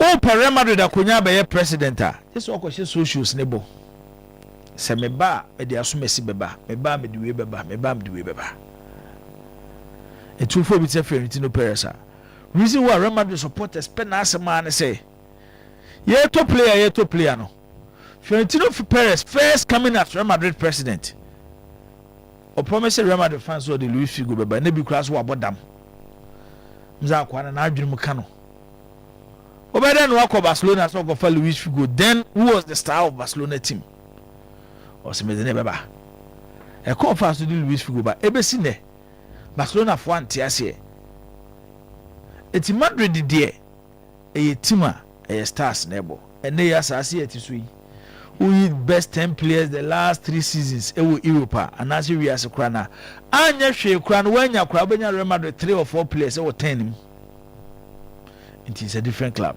and then ma Alonso oh say ko to abebem say Kylian Mbappe bebem Vinicius bebem Vinicius bebem asa anambwa asa ma wanya say 3 oh menya fan of Jude Bellingham but you can even make a case for Jude Bellingham number 10 menya obi a the hype around Jude Bellingham me feel say we nuru ho but also of England so the press definitely will put him at that level Ose bisa say Jude Bellingham ni Bruno ni Bruno bayiro ho Ose bayiro ebede na ye Jude Bellingham and Jude Bellingham ne Bruno Fernandes oh eno de me Jude Bellingham okay even though he's all your favorite no when me level no more than record so what will be England for no but me mutsa wa semti ma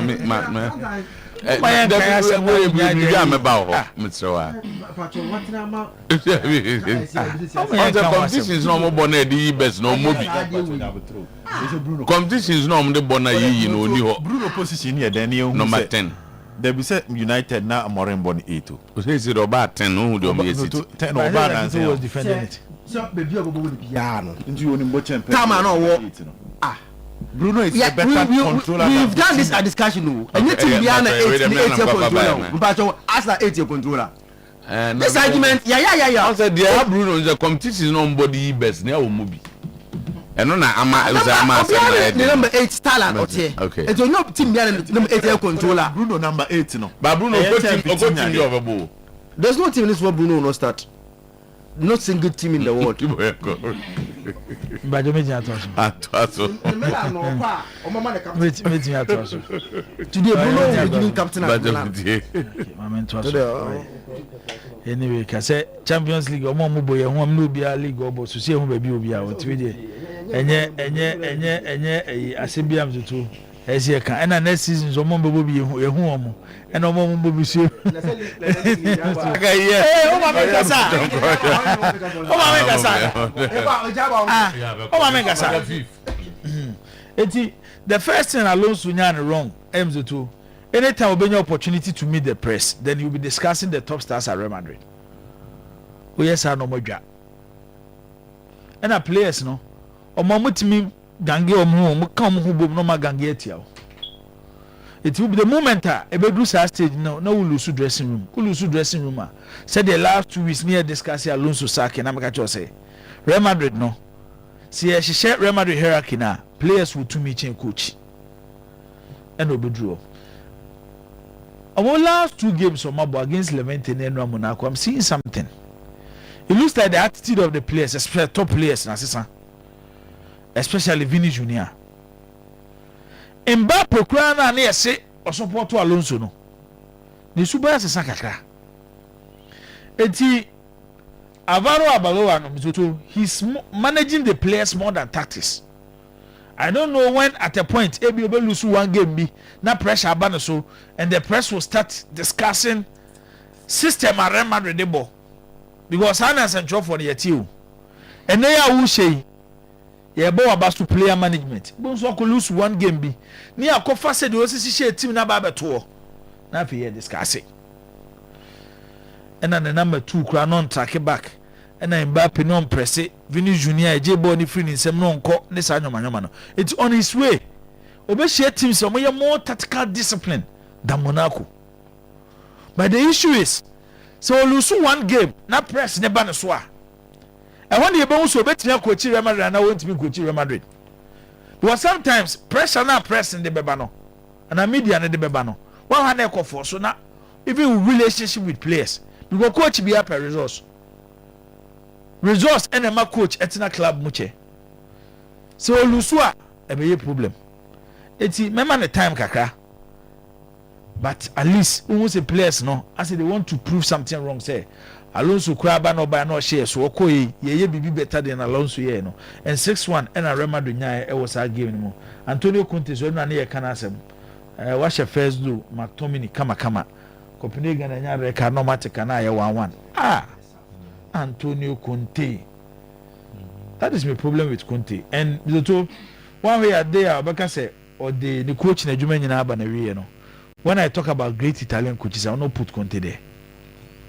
Because of how bad our year in Europe. Arsenal and Inter Milan game. No. There is one thing about the Arsenal team which I think this season me say them club you Europe was had any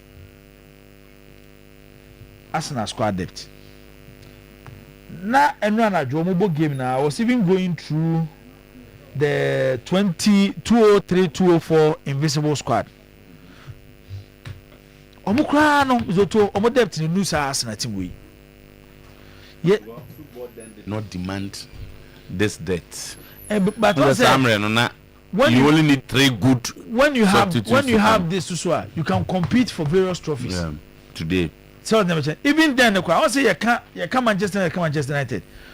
The season now Manchester United they start treble no. What the Manchester United bench compared to Arsenal. One area now before Arsenal be no more strength was the attack. At the point be at 200 people, na your man ko ya beti akofre to na ba bigina ho. But when you pick this Arsenal team, I think by squad and the quality of the squad no. Where are the best Arsenal assemble in their history? Goalkeeper is a Ryan Niwa keeper. Right back Timber Niwa Ben White. Left back Calafiori Niwa Luis Kelly. Center back Gabriel Mascara Hankapi Saliba. Medford Zubimendi. You come go for Christian Nogard Krana Mzutu Arsenal supporters in CM Declan Rice, Mikel Merino, Odegaard, Eze, Martinelli, Trossard, Saka, Madueke, Gyökeres, Gabriel, Kai Havertz. Inti Arsenal quality squad depth mizoto, and then the Arsenal nam this season. Inter team here can, and no even with the absence of Hakan Chanolu, Inter were struggling. Inter drew point B. Namzo to omuni Marcus Thuram omuni Lautaro Martinez intent being competing for 3 titles. This almost sacrificing the one. Already Arsenal team at the top of the Premier League. Almost at top of the Premier League. EFL Cup. Almost semi-final. Almost win the first leg against Chelsea. Almost second leg. So how do you compare Liverpool now last season? You bought Champions League do this stage. Let me go to other topper. You drew the crucial stage of the season, February. Now Liverpool players no master table. Because they wanted to win the Premier League at the same time Champions League. It took Obusa Liverpool supporters now. How many PSG na call extra time no? As some more cancel no players na break. One neighbor is Tala. But today, Arsenal bet me about, especially in games every opponent in strength in this row. Obeti ya masaka atranchen. Jiwa home na Madueke abegina ho. Look look at the competition, Gabriel Adiama Jokeres. And sometimes competition is important. But the body language, Jokeres Bemono. Because of what na Gabriel Ayano. I feel a push on also. What they go share? Obachas Najas names go share. Or go wash a pani and go no share against Inter Milan. I think Ateta, if he's able to manage this till to February match. Arsenal standing a good chance of doing better than last season. Where there's a trouble, quick one on any matches now. Say Liverpool coach, you want to catch or say one coach, one who knows own season. Match no. I own your season. Then Okushia coach, he has always been linked to the Liverpool job. Roberto De Zerbi. And then if Liverpool Saki Obitise and the slaughter. Na Liverpool ko dwaso so mo kope coach one coach they will look at Roberto De Zerbi.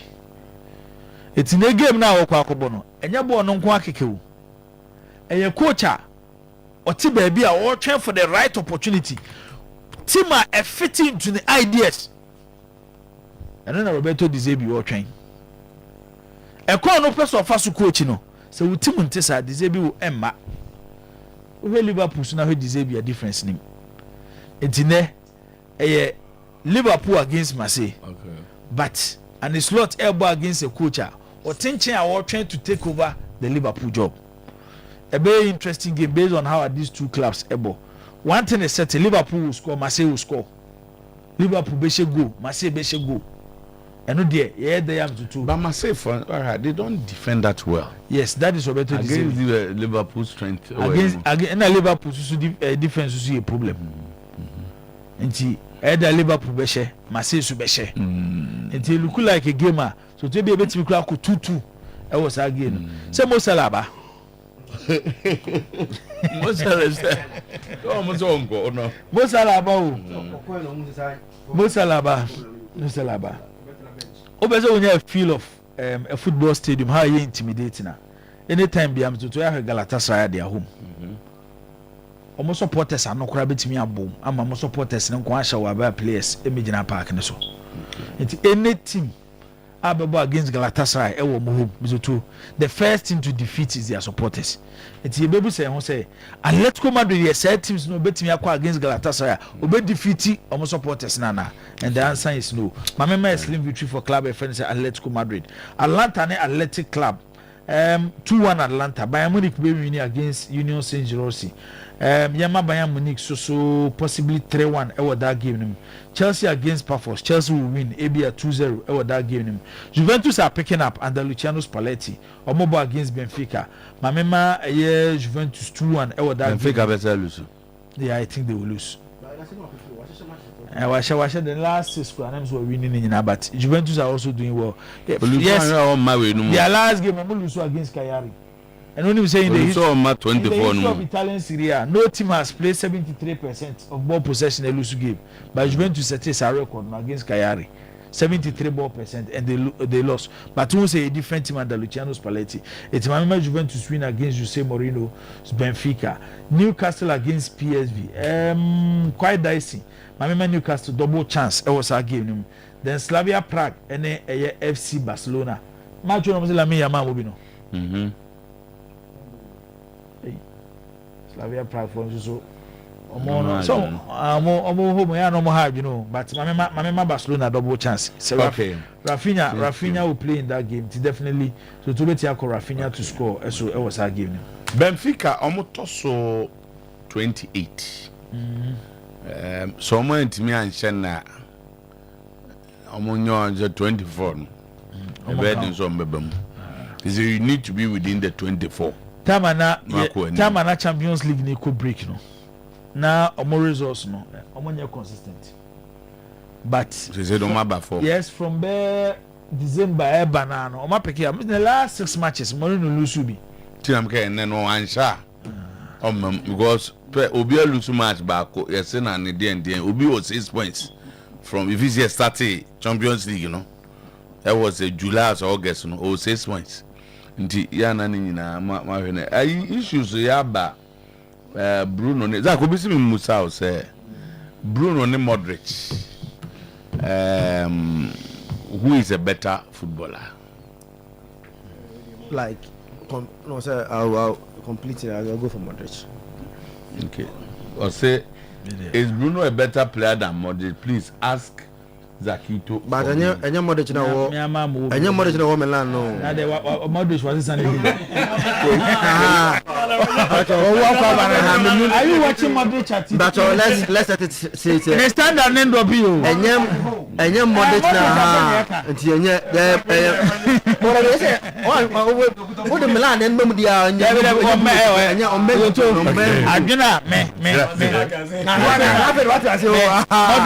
Modric by AC Milano. And I've understand the reason why Real Madrid, where Modric need to the Cruz, they were dominating the European game.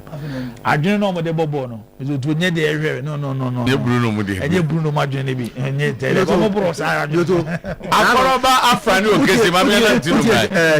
no. Yeah. No, Bruno dear. I say Bruno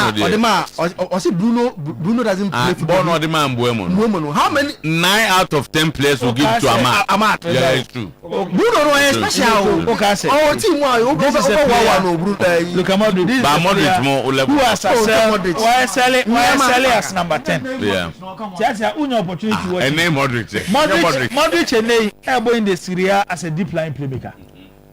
And you don't see any difference. Anytime Obeja Milan team be and to where the gap between Modric and other midfielders, even in Italy. Just Bruno Fernandes mo de omo young with their league standard. My lovely team Arsenal the Ghana dismantle okay. Akonoba Frani okay say.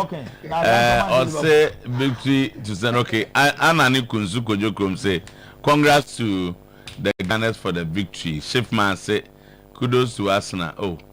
For beating Inter Milan. Benji say watching live. Chelsea winning 7-0 today. Gideons Okum come MC at Chumangwa just out. Boy, for the difference between Pep and other coaches that when Pep signs you and you don't perform, he will let you go and replace you. That is why he's signing more players. But the fact is, every team is signing. Manchester Dote say Webeck City is not lacking anything. Pep is the best manager in the world. Say Obed. But I'm home. And you say, Bajibo, it's always better for the players to decide to play for a coach than any tactics in the world. So we Madriders like it this way. This and others coming up. There are a lot of issues, but in Aquaye, Bruno and the others, Sentina, say some of them we can read them. You know, what's a governor? Wadiatu the more current, you know. I'm on the current. And then the only the ideas and everything. Be age now, between Bruno and Modric too. And so I agree Bruno. You want Bruno? But come Modric as a me say I'll go for Modric, but Gabon soon. Okay. But Bellingham there. Oh, no, you depend on you. Bruno class na Modric mo no compete.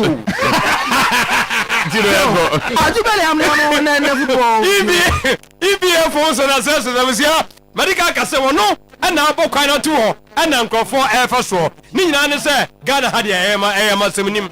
So, shall see, sir, there be a phone Ghana card. No for a cranka home, near for phone, my own use of phone, a break a crabby mono, near the Tomonga cranka cano, near the kind of buying 20 years, at 10 will be a no. And was a man can say, as some then a good swell cost both and cry any Kumasi and Intano pay. So what do doom, Ugana card account home, iPhone, no home prandia, and I'm here. Mamadem, a Daniel, a Jacum building, Obo Ramua, when me Caro Plaza no any didn't share anymore, and go for good in an some dainty and a minina ego for Ghana card no at all, nothing. So yeah, iPhone SRA with 800 Ghana. One of them now the towards the CA pet. Now for the phone Asha on 7 money at the amount. Near my payment plans. Oh, now okay. And what you man away near 2 of one answer so me. The other Cambiano and only a debate Juma. You hear collector, you hear what you hear lawyer and judge BR. Some big job of cheer. Me can say we pa. Mom here iPhone 13 no with your Ghana card plus 1,800 Ghana. And then yeah, with the phone no a coffee. Then you mean alcohol at the amount iPhone no. Your more type be type be open. no ɛho nhyehyɛeɛ no ɛwɔ hɔ wa mo wɔnkan mepatwo tenie ɛyɛ circle inside American Mall saa so ɛna circle hɔ no yɛwɔ mɔ hɔ no yɛwɔ block A shop 21 ɛna circle TikTok lane adjacent modern photos tenie wo frɛ number 0200 689 170 and that's 0200 689 175 medun kaidia na just say ha shaman I Eric Mafo former Azufo player no was so called Akim Chia ne wa fa say yaw na ne papa Kofi Asame omu nyina ehwe o so show we die anopa nwumre bia no omu go so ehwe ma yenche wo mu na de tenese Franco so de no me America e de akire wo say Nokia Samsung iPhones and the check freezers washing machine microwave blenders generator gas and electric stove no CCTV camera no abusua bomode pebi bo bank ho adwuma mu ho no mo efie na wase no pebi bo ho no mo na no e de bomodin echa konfo ba bia wo bia no to yiram na fei atwena ba ne hu se nipa so masi na se we di bone no ewo machi ni nyina no asem dei ma menka wo se ye de ne de nyema no da fom papa ebreko nam no phones so eka ho Nokia Samsung iPhones ebi eka ho bowura adaba jewel mo amwo adum old man kono yankrabata no ba ko ho mobile for clinic o sanso na new kajetia ho nyina no nkrabata no bi ho no mo a bomodem number yi eye ba ko 0245 316969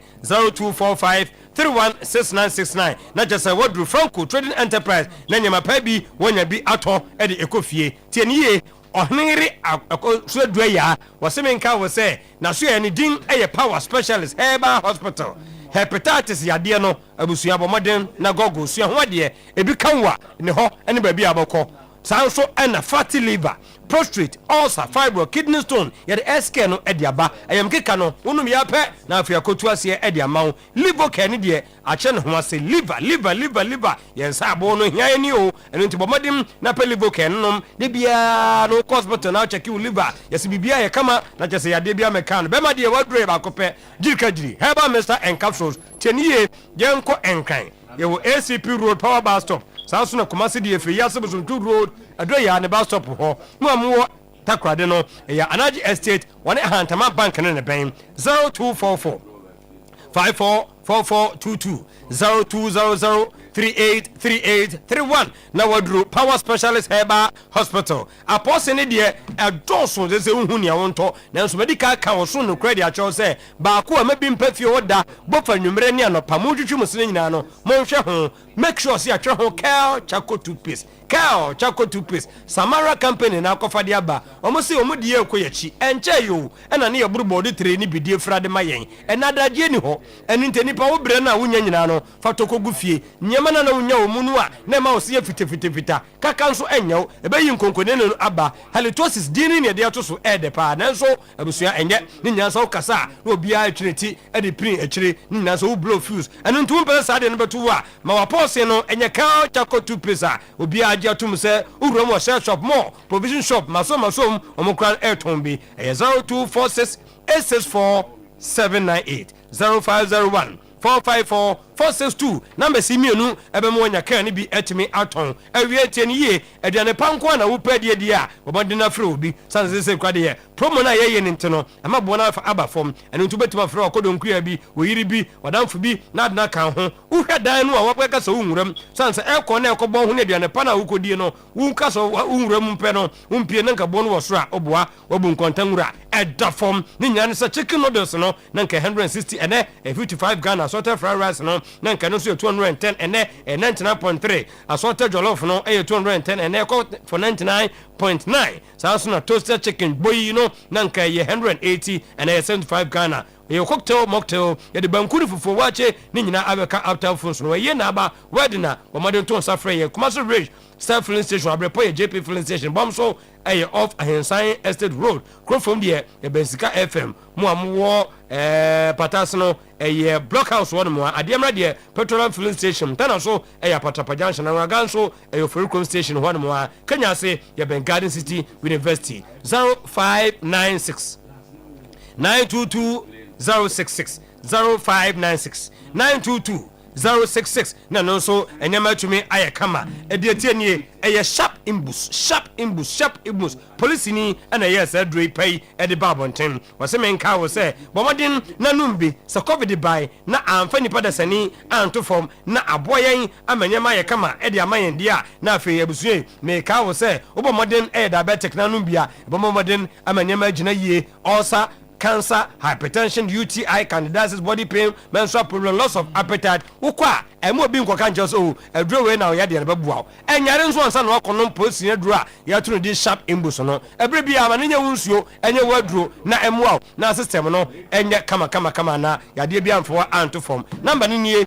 0246 20 84 96 0261 388 149. Number see me no ebe mo nya sharp imbus no bi etimi ato. Boss player by the danger man. Wo fie nyina no say special birthday nko enfama sister ya Joyce. Sister ya Joyce La Paz New Market and cry ho eno the danger man say you wish happy birthday man. All right. Also there only no way. I am cry La Paz. Okay.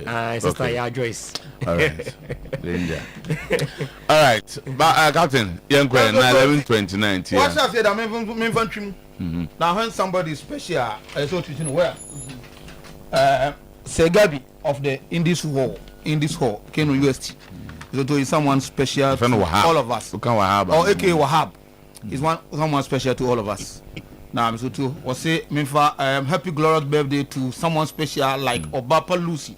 Okay, now our crucial Gagazi, may you never lack anything in your life. Okay, the sky is the limit. And may you live to see grandchildren in future from Segabi. Okay. Segabi no or special person. Okay. I think the Honorable Sports Minister, Honorable Kofi Adams, I read this mean that said na omo say emre ya e ban alcoholic advertisement no. On prime time no ade a mpese mu epejade ko no mo hwese ebitimi asesam na omo free se omo eye alcoholic beverages no so to sike omo so omo de baby right in football yi mu a which omo pese omo yes ade na ebebo in football no pa which I believe I am for it from the one I'm who says ade we okay me cite example say when Happy Man Bitters it decided to be sponsor Commander Sante Kotoko Mesoto Saturday we na nam so antimi ama amakoto ko lose huge sums of money na nke betimi aboa going forward Mesoto enei Otafo MP Vincent Eko Asafua an opposition MP also decided to abeto so I say both parties no na say both ends no na believe say samra no I overlive in usefulness and for that I say you hwe na sakra mu personally me I believe say the reason why I'm reviewing so too I don't think say in the society no so irrelevant. I don't think it is relevant. So too alcoholic beverages you no prime time because we at that prime time most of them go school, most of them no school school and you remember instead of one year no so to around 6, 7, 8 couple 9 no most of them television way I don't know yes I show be because it is kakaka e dey free in football to me can I remember I dey many kwame Jibo and they dimu pa ko tren pa tama Happy Man dey no in fact yana ke dey ko of course that time Dr. Kwame change one tias here and you know you decided to name supporters e ko issue ma krom ha so to nya sem keto akra because there's that ban e wo say at the prime time no now all alliances are ultimately my advert oh there was an agent already but minyo come Jibo no also event organizer tade be see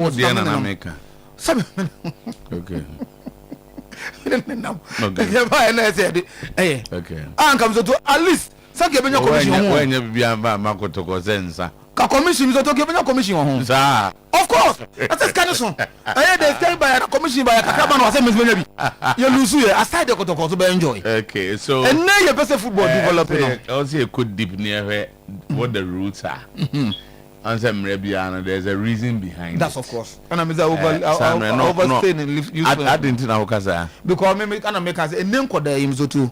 At that time, most of them are in school. The prime time from an opportunity. Nothing in school, radio, TV, or teacher for. Oh, what's almost one day?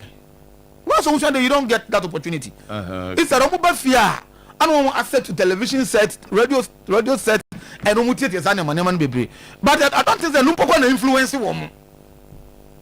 I don't think they're no influence woman.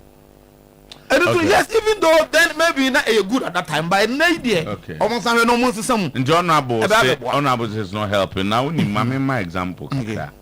I just check, especially with UK. Okay. What they do is some group from Advertising Standards Authority. Okay. Now, man say apart from regulatory. Yeah. They set some rules around it. And more broadcast committee of advertising practice. And almost our committee of advertising practice. Okay. And the a regulatory. Okay. Based on what is happening. Instead say they say after 8. By a case intime mono. Akwala ne pon school no ba billboard si kwa yeah advertising. So it will be no I want money. And after so no. A school no mo point. Me that's it. Say it me born after 8. School no mo point train for na. Omo fee. So what I say. And why 8 o'clock? And this animal intina honorable suggest that should be we have to look at it again. That's exactly what I'm talking about. So look at it again.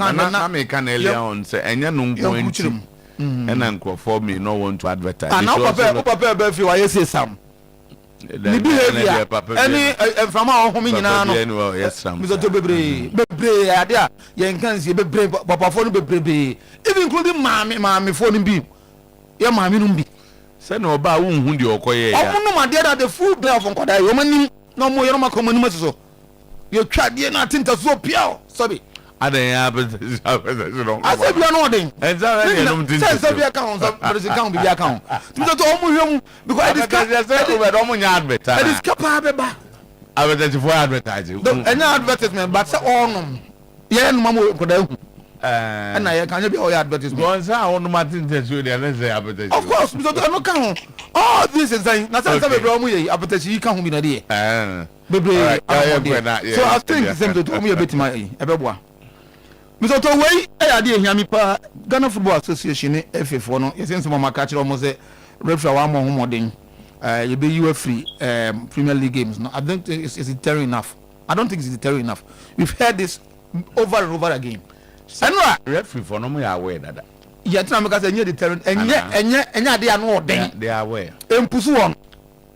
Mr. To enwa na 23 Ghanaian referees receive FIFA badges. Enwa and we see one FIFA badges.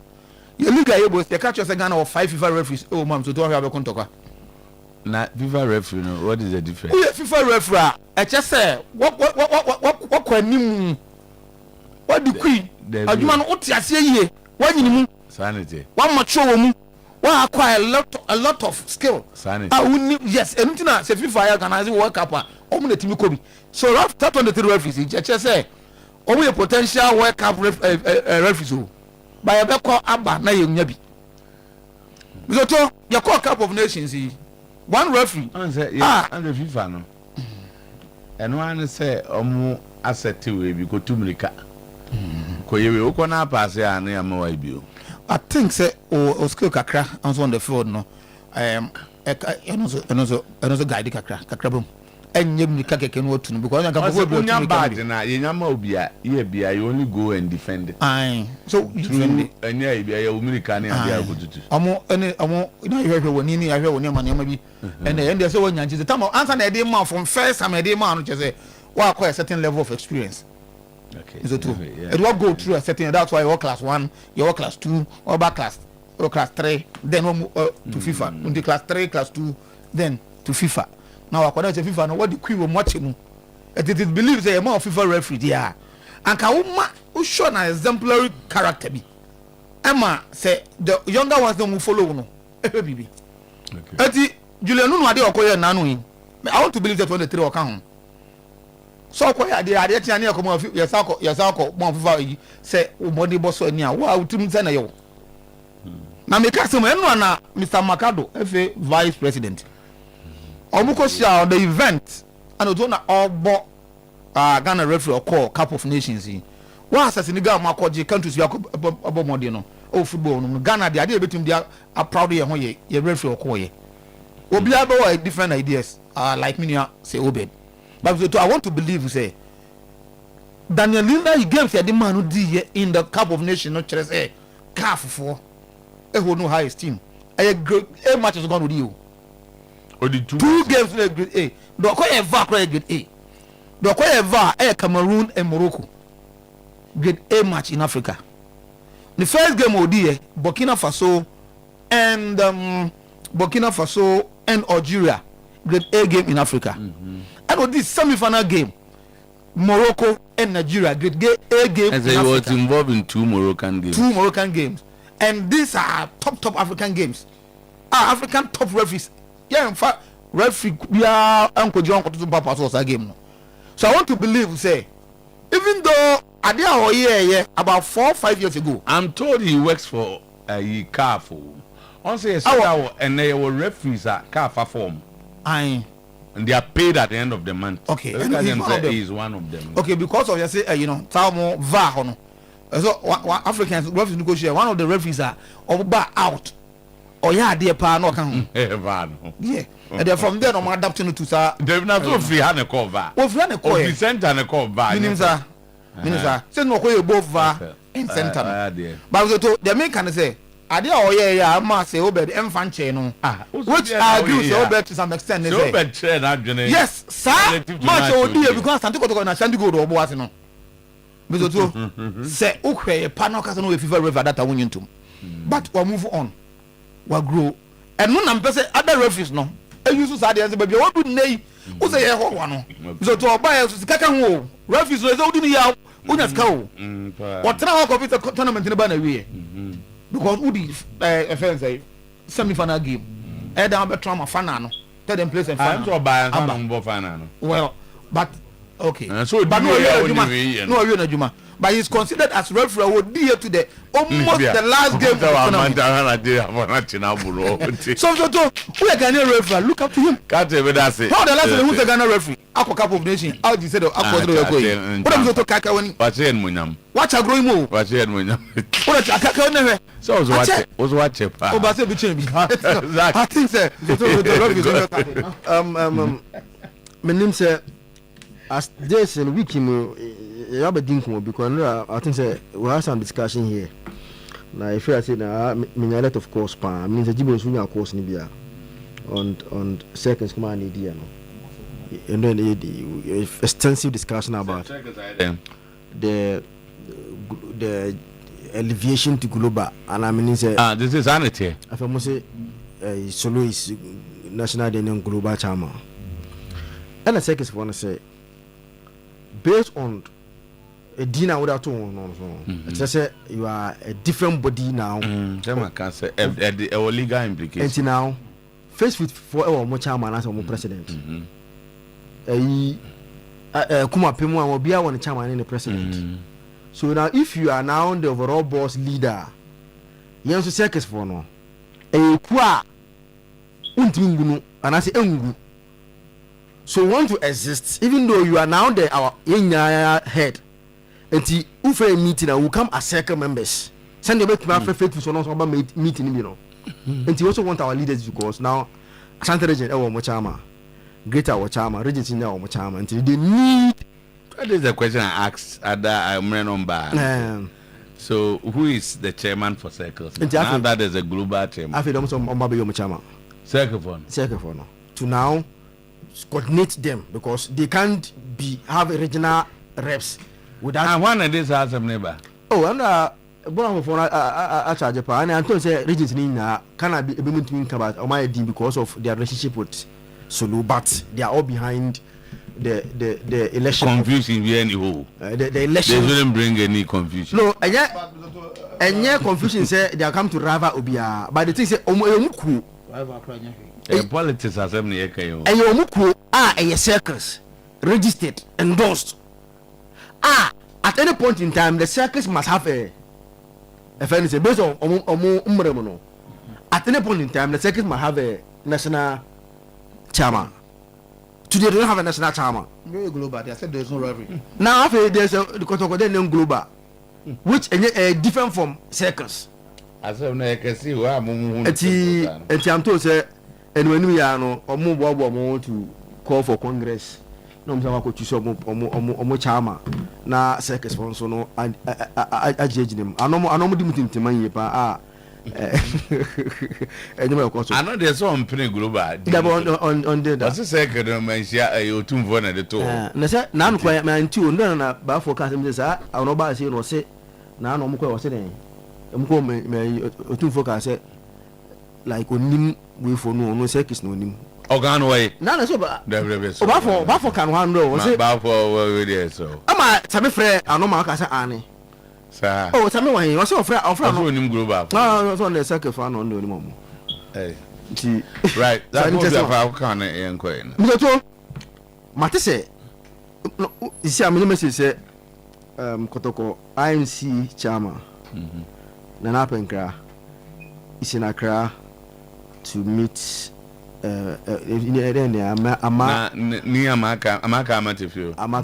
Ambassador. Yes, today to trust issues on Sikasem between Sikasem Abet Amwa Sikano and Tina Penkra IMC Chama big man to big man meeting when in Chechen phobia now be we are going you know. That is how issues are solved. Yeah, meeting no at that level. Air Coswa to sit on Meso. So to Kotoko place, nonsense. You see, there is one big problem I've seen at Kotoko that because I can't say some of the place injuries in your papa because team baby, some of them they fake the injuries. Papa, I didn't try. Why? What is their interest and motivation?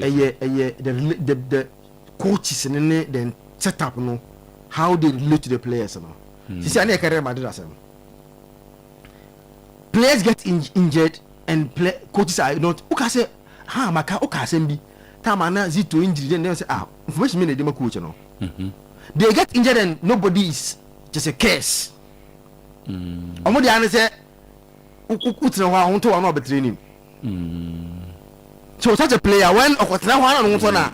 Oba be na abo na mo. This is something I've experienced it with the feeling gadoji. Communication. That players get injured and when they get injured, nobody asks about them. But what is the medical team doing? That is even where the biggest problem is. Because they have to be in touch with them and nobody cares. It's like I say, he's on his own. Okay. Okay. No, but it's a player. No, when he comes back, you expect him to play for you. Okay. Investigate to become. No, I think they have to up again because some of the regions the players give some prepare. All right, Mate. So bad, yeah. And Milo games, inter schools. Course, so Barbara Sports Stadium and Okes and it's Meiji a year championship. As well as the cars for it. On from semis. Okay. To semi near Prempel was Okes and one other school. Yeah. Our Lady of Grace also. If our lady. To catch one about final. Was. Oh, okay. Now, Mr. Two.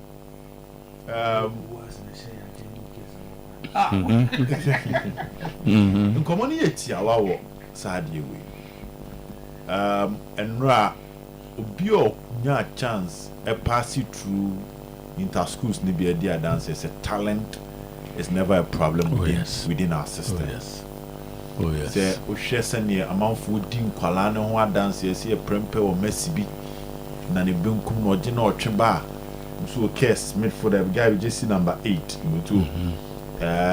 free kick no bobi she say confidence on the ball stadium nipa go but omo ball mon break na na nyantie say prince usumidi ama boy no omso ko Israel to say Abrantia na be 3 years ago na kurum he ya na obo inter-school seed.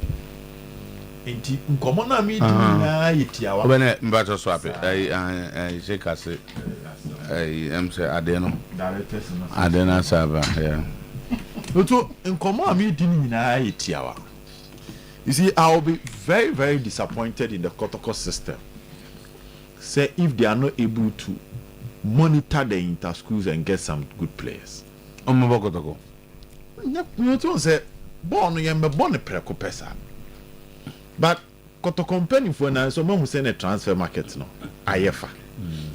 Uko be player home 200,000 Ghana cedis. And no cry the nipa na ya born so Ghana how.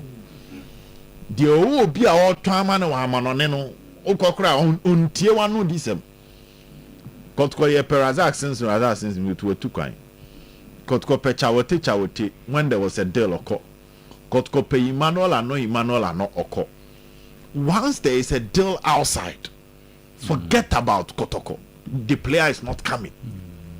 In the social market now, udi agreba akoye omwa aso onyanya akwantu bia we the news na obefa na mpo no sika na odi be two table no so no be sika kese pa.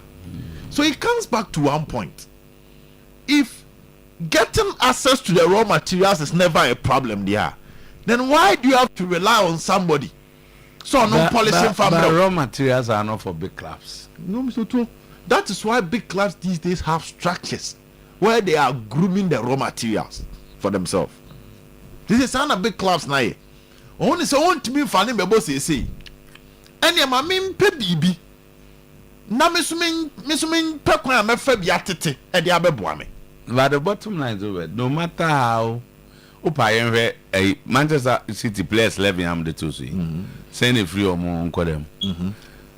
So the fact is that big clubs are not for way more. Okay. ABI, you can have agreements. Say okay, you pick one of them. Now the Nakoma club be no bana. Who was you see, that's the issue. The reality on the ground is you now don't have the financial capacity to wait for the talent to get to the top and pick. Yet the Kroman who boy be out of lions in Shimelado. You or what me say, kono. You can't buy.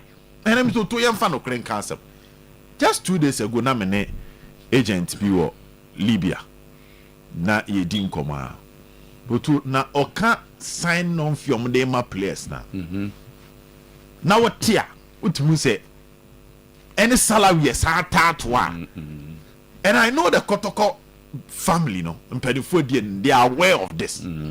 So knowing this, and when him say, you cannot wait for the players to get to the top again. Because first, maybe I now way board him. I was swabbing. Into body and swap near the abegu or now what say, we move away. And then Nippano Ocha body and Obia Conef or edge body and direct. Into wo Kenya. The Nippon ni be chamako akrano. Enye papa no yi amount. Also ya quality no aton e the amount customers. So you cannot still sit here and say I'm the best problem because I'm fan bro. You also have to go to body fomo. Now also I selective the aba. Okay. That is the strategy we are in now because NM so to Bekum Chelsea boy because Badori. Wonderful midfielder. Go to Kotko Chelsea fans say dey na ma basel dadado. The obe febia ye the omunya tofo no mo ma wo. Enya de wo pe no. So if you speak to the coaches, you list now. Also have your strategy. So that is why you develop a new strategy instead of going for small boys. That's what I'm saying. Now your strategy should change. Yeah. You must also have a grooming house. Boys here about Miloi. You cannot easily pick them some Bokotoko. Okay. But also monitor no assessor. Okay. Then you get a good coach to train them. Until you are 1 year with Division 3. The next year of First Division. What signing about 4 years? Oh, about 1 year, you also had for Franco. Until after 2 years now, the number be this right. Now I ready the amount. You will not be spending that amount of money. Yeah, but it's a topic that we need to look at. Whether as big as Kotoko is, You should go in for players from Milo. Milo, no, Protocol cannot pay $4,000 for a player now. Asama obedi kan. Enche bia o. Be oh, say ora have between free Protocol be 20. I check aka. 2003. Enye gidigidi bia sa. 2003. Enye gidigidi bia sa. Enche da nye hu. 2023. Oja ball na ye no to you can obeti akofa players ebi omo age wo from. Now we blend it with senior players. Because all causes some crying and team can see under pressure when they are no more break. But oba maybe over 2 players or more experience. No more experience na buano. Because no more buana and your now what the one I can. Sometimes, like I said, we had the growth of the day you were Black Stars. They were Black Stars. At the point that we need to sacrifice a senior player, no, a core member of the team, for the day to be comfortable. And when you're the born, I born a park in the I like Kingston. Go so many players. I'm like the day you back camp and no more run. They see a need to do time in the say if you said the next generation, they did you there until you take a decision. You were sad way you want to know, you come, you know a bit. What the young player, or become players or more experience. So recently, a hobby, Isaac Opon, Neymar. He was a young player, about second division.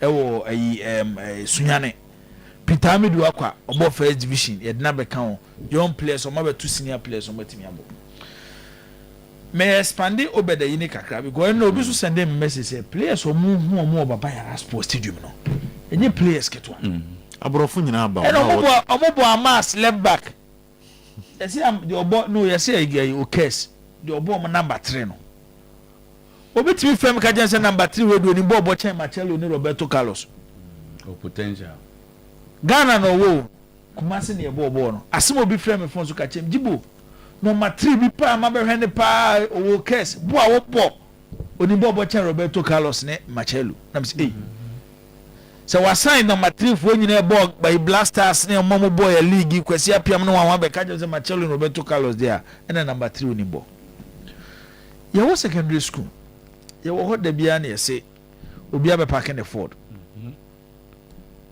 ewo administration anymore na yedimikasi ya kwa akosha hu ya se medendom nete kai enemy sa be na ka kromo anu ka ubehu Ford ananka betwensa hu ma we de kohwe na ye medendom asama ye ties ye wo class o ye se o money ye sports master yamba I arrangement say cast ewo players bi akotokoso omu hia omo enti middle of say yem fasa players ninka school team no omo bebo wo cast park ni so na yen onhwe omo enti dana middle of a free cast school mu no na CID ko e na abeka ya na wa branch book ma se na efe na yisi I see midfielder yes obo yisi sa abere ni eduro bi obo midfielder book ma se na obedo obo yisi na middle of achoro mudin yeti ya ni so maduru Kumasi high oho mo ba no makonya Francis Akwafu okes kojo poku opoku are Patrick Diodu ko se boys nyina enti on say these players na ye come as they represent a certain generation they wo school no say yeti se kotoko under 20 na kotoko senior team be bobo na ABS CID woman because he represent the school and such a generation and they form Gen Z for no you know the kabe kwa kohwebi then they develop lab the amakotoko because when a players na yeah was secondary school na poor masem na when you do moko nti Herbert yes how dey we by 2-3 years time sa players see ebe the foundation of Asante Kotoko players yo mo na be the foundation of Kotoko and no amakotoko enya so moto players akesi o but they were able to scout the future ekoya bedu say time abasho for team na G League no do basho for team na G League no e wa akwafo na wo say Kwame Junior omo nyina ya Herbert Mensah recruitment we re fi back na no e center back no as no anoche and Prince anoche omo nyina ya Herbert Mensah under 20 recruitment o basho for team na sense on the one okwa wa ma basho for team na G League 2007-2008 no Some players seems to hear come as me 99 2000 and I bet friends go for more from secondary schools. Check the number of years. 7-8 years and the only be the pillar of Asante Kotoko. Hamza Juman. So what you say? Coach Hamza. So you should have a plan. There should be a template. And yes, of course, Sahakwa. All the best players on both league. It's over there now. Okay. You have a Bonham school. Some of them you go to their schools, you take care of them. Yeah. So no,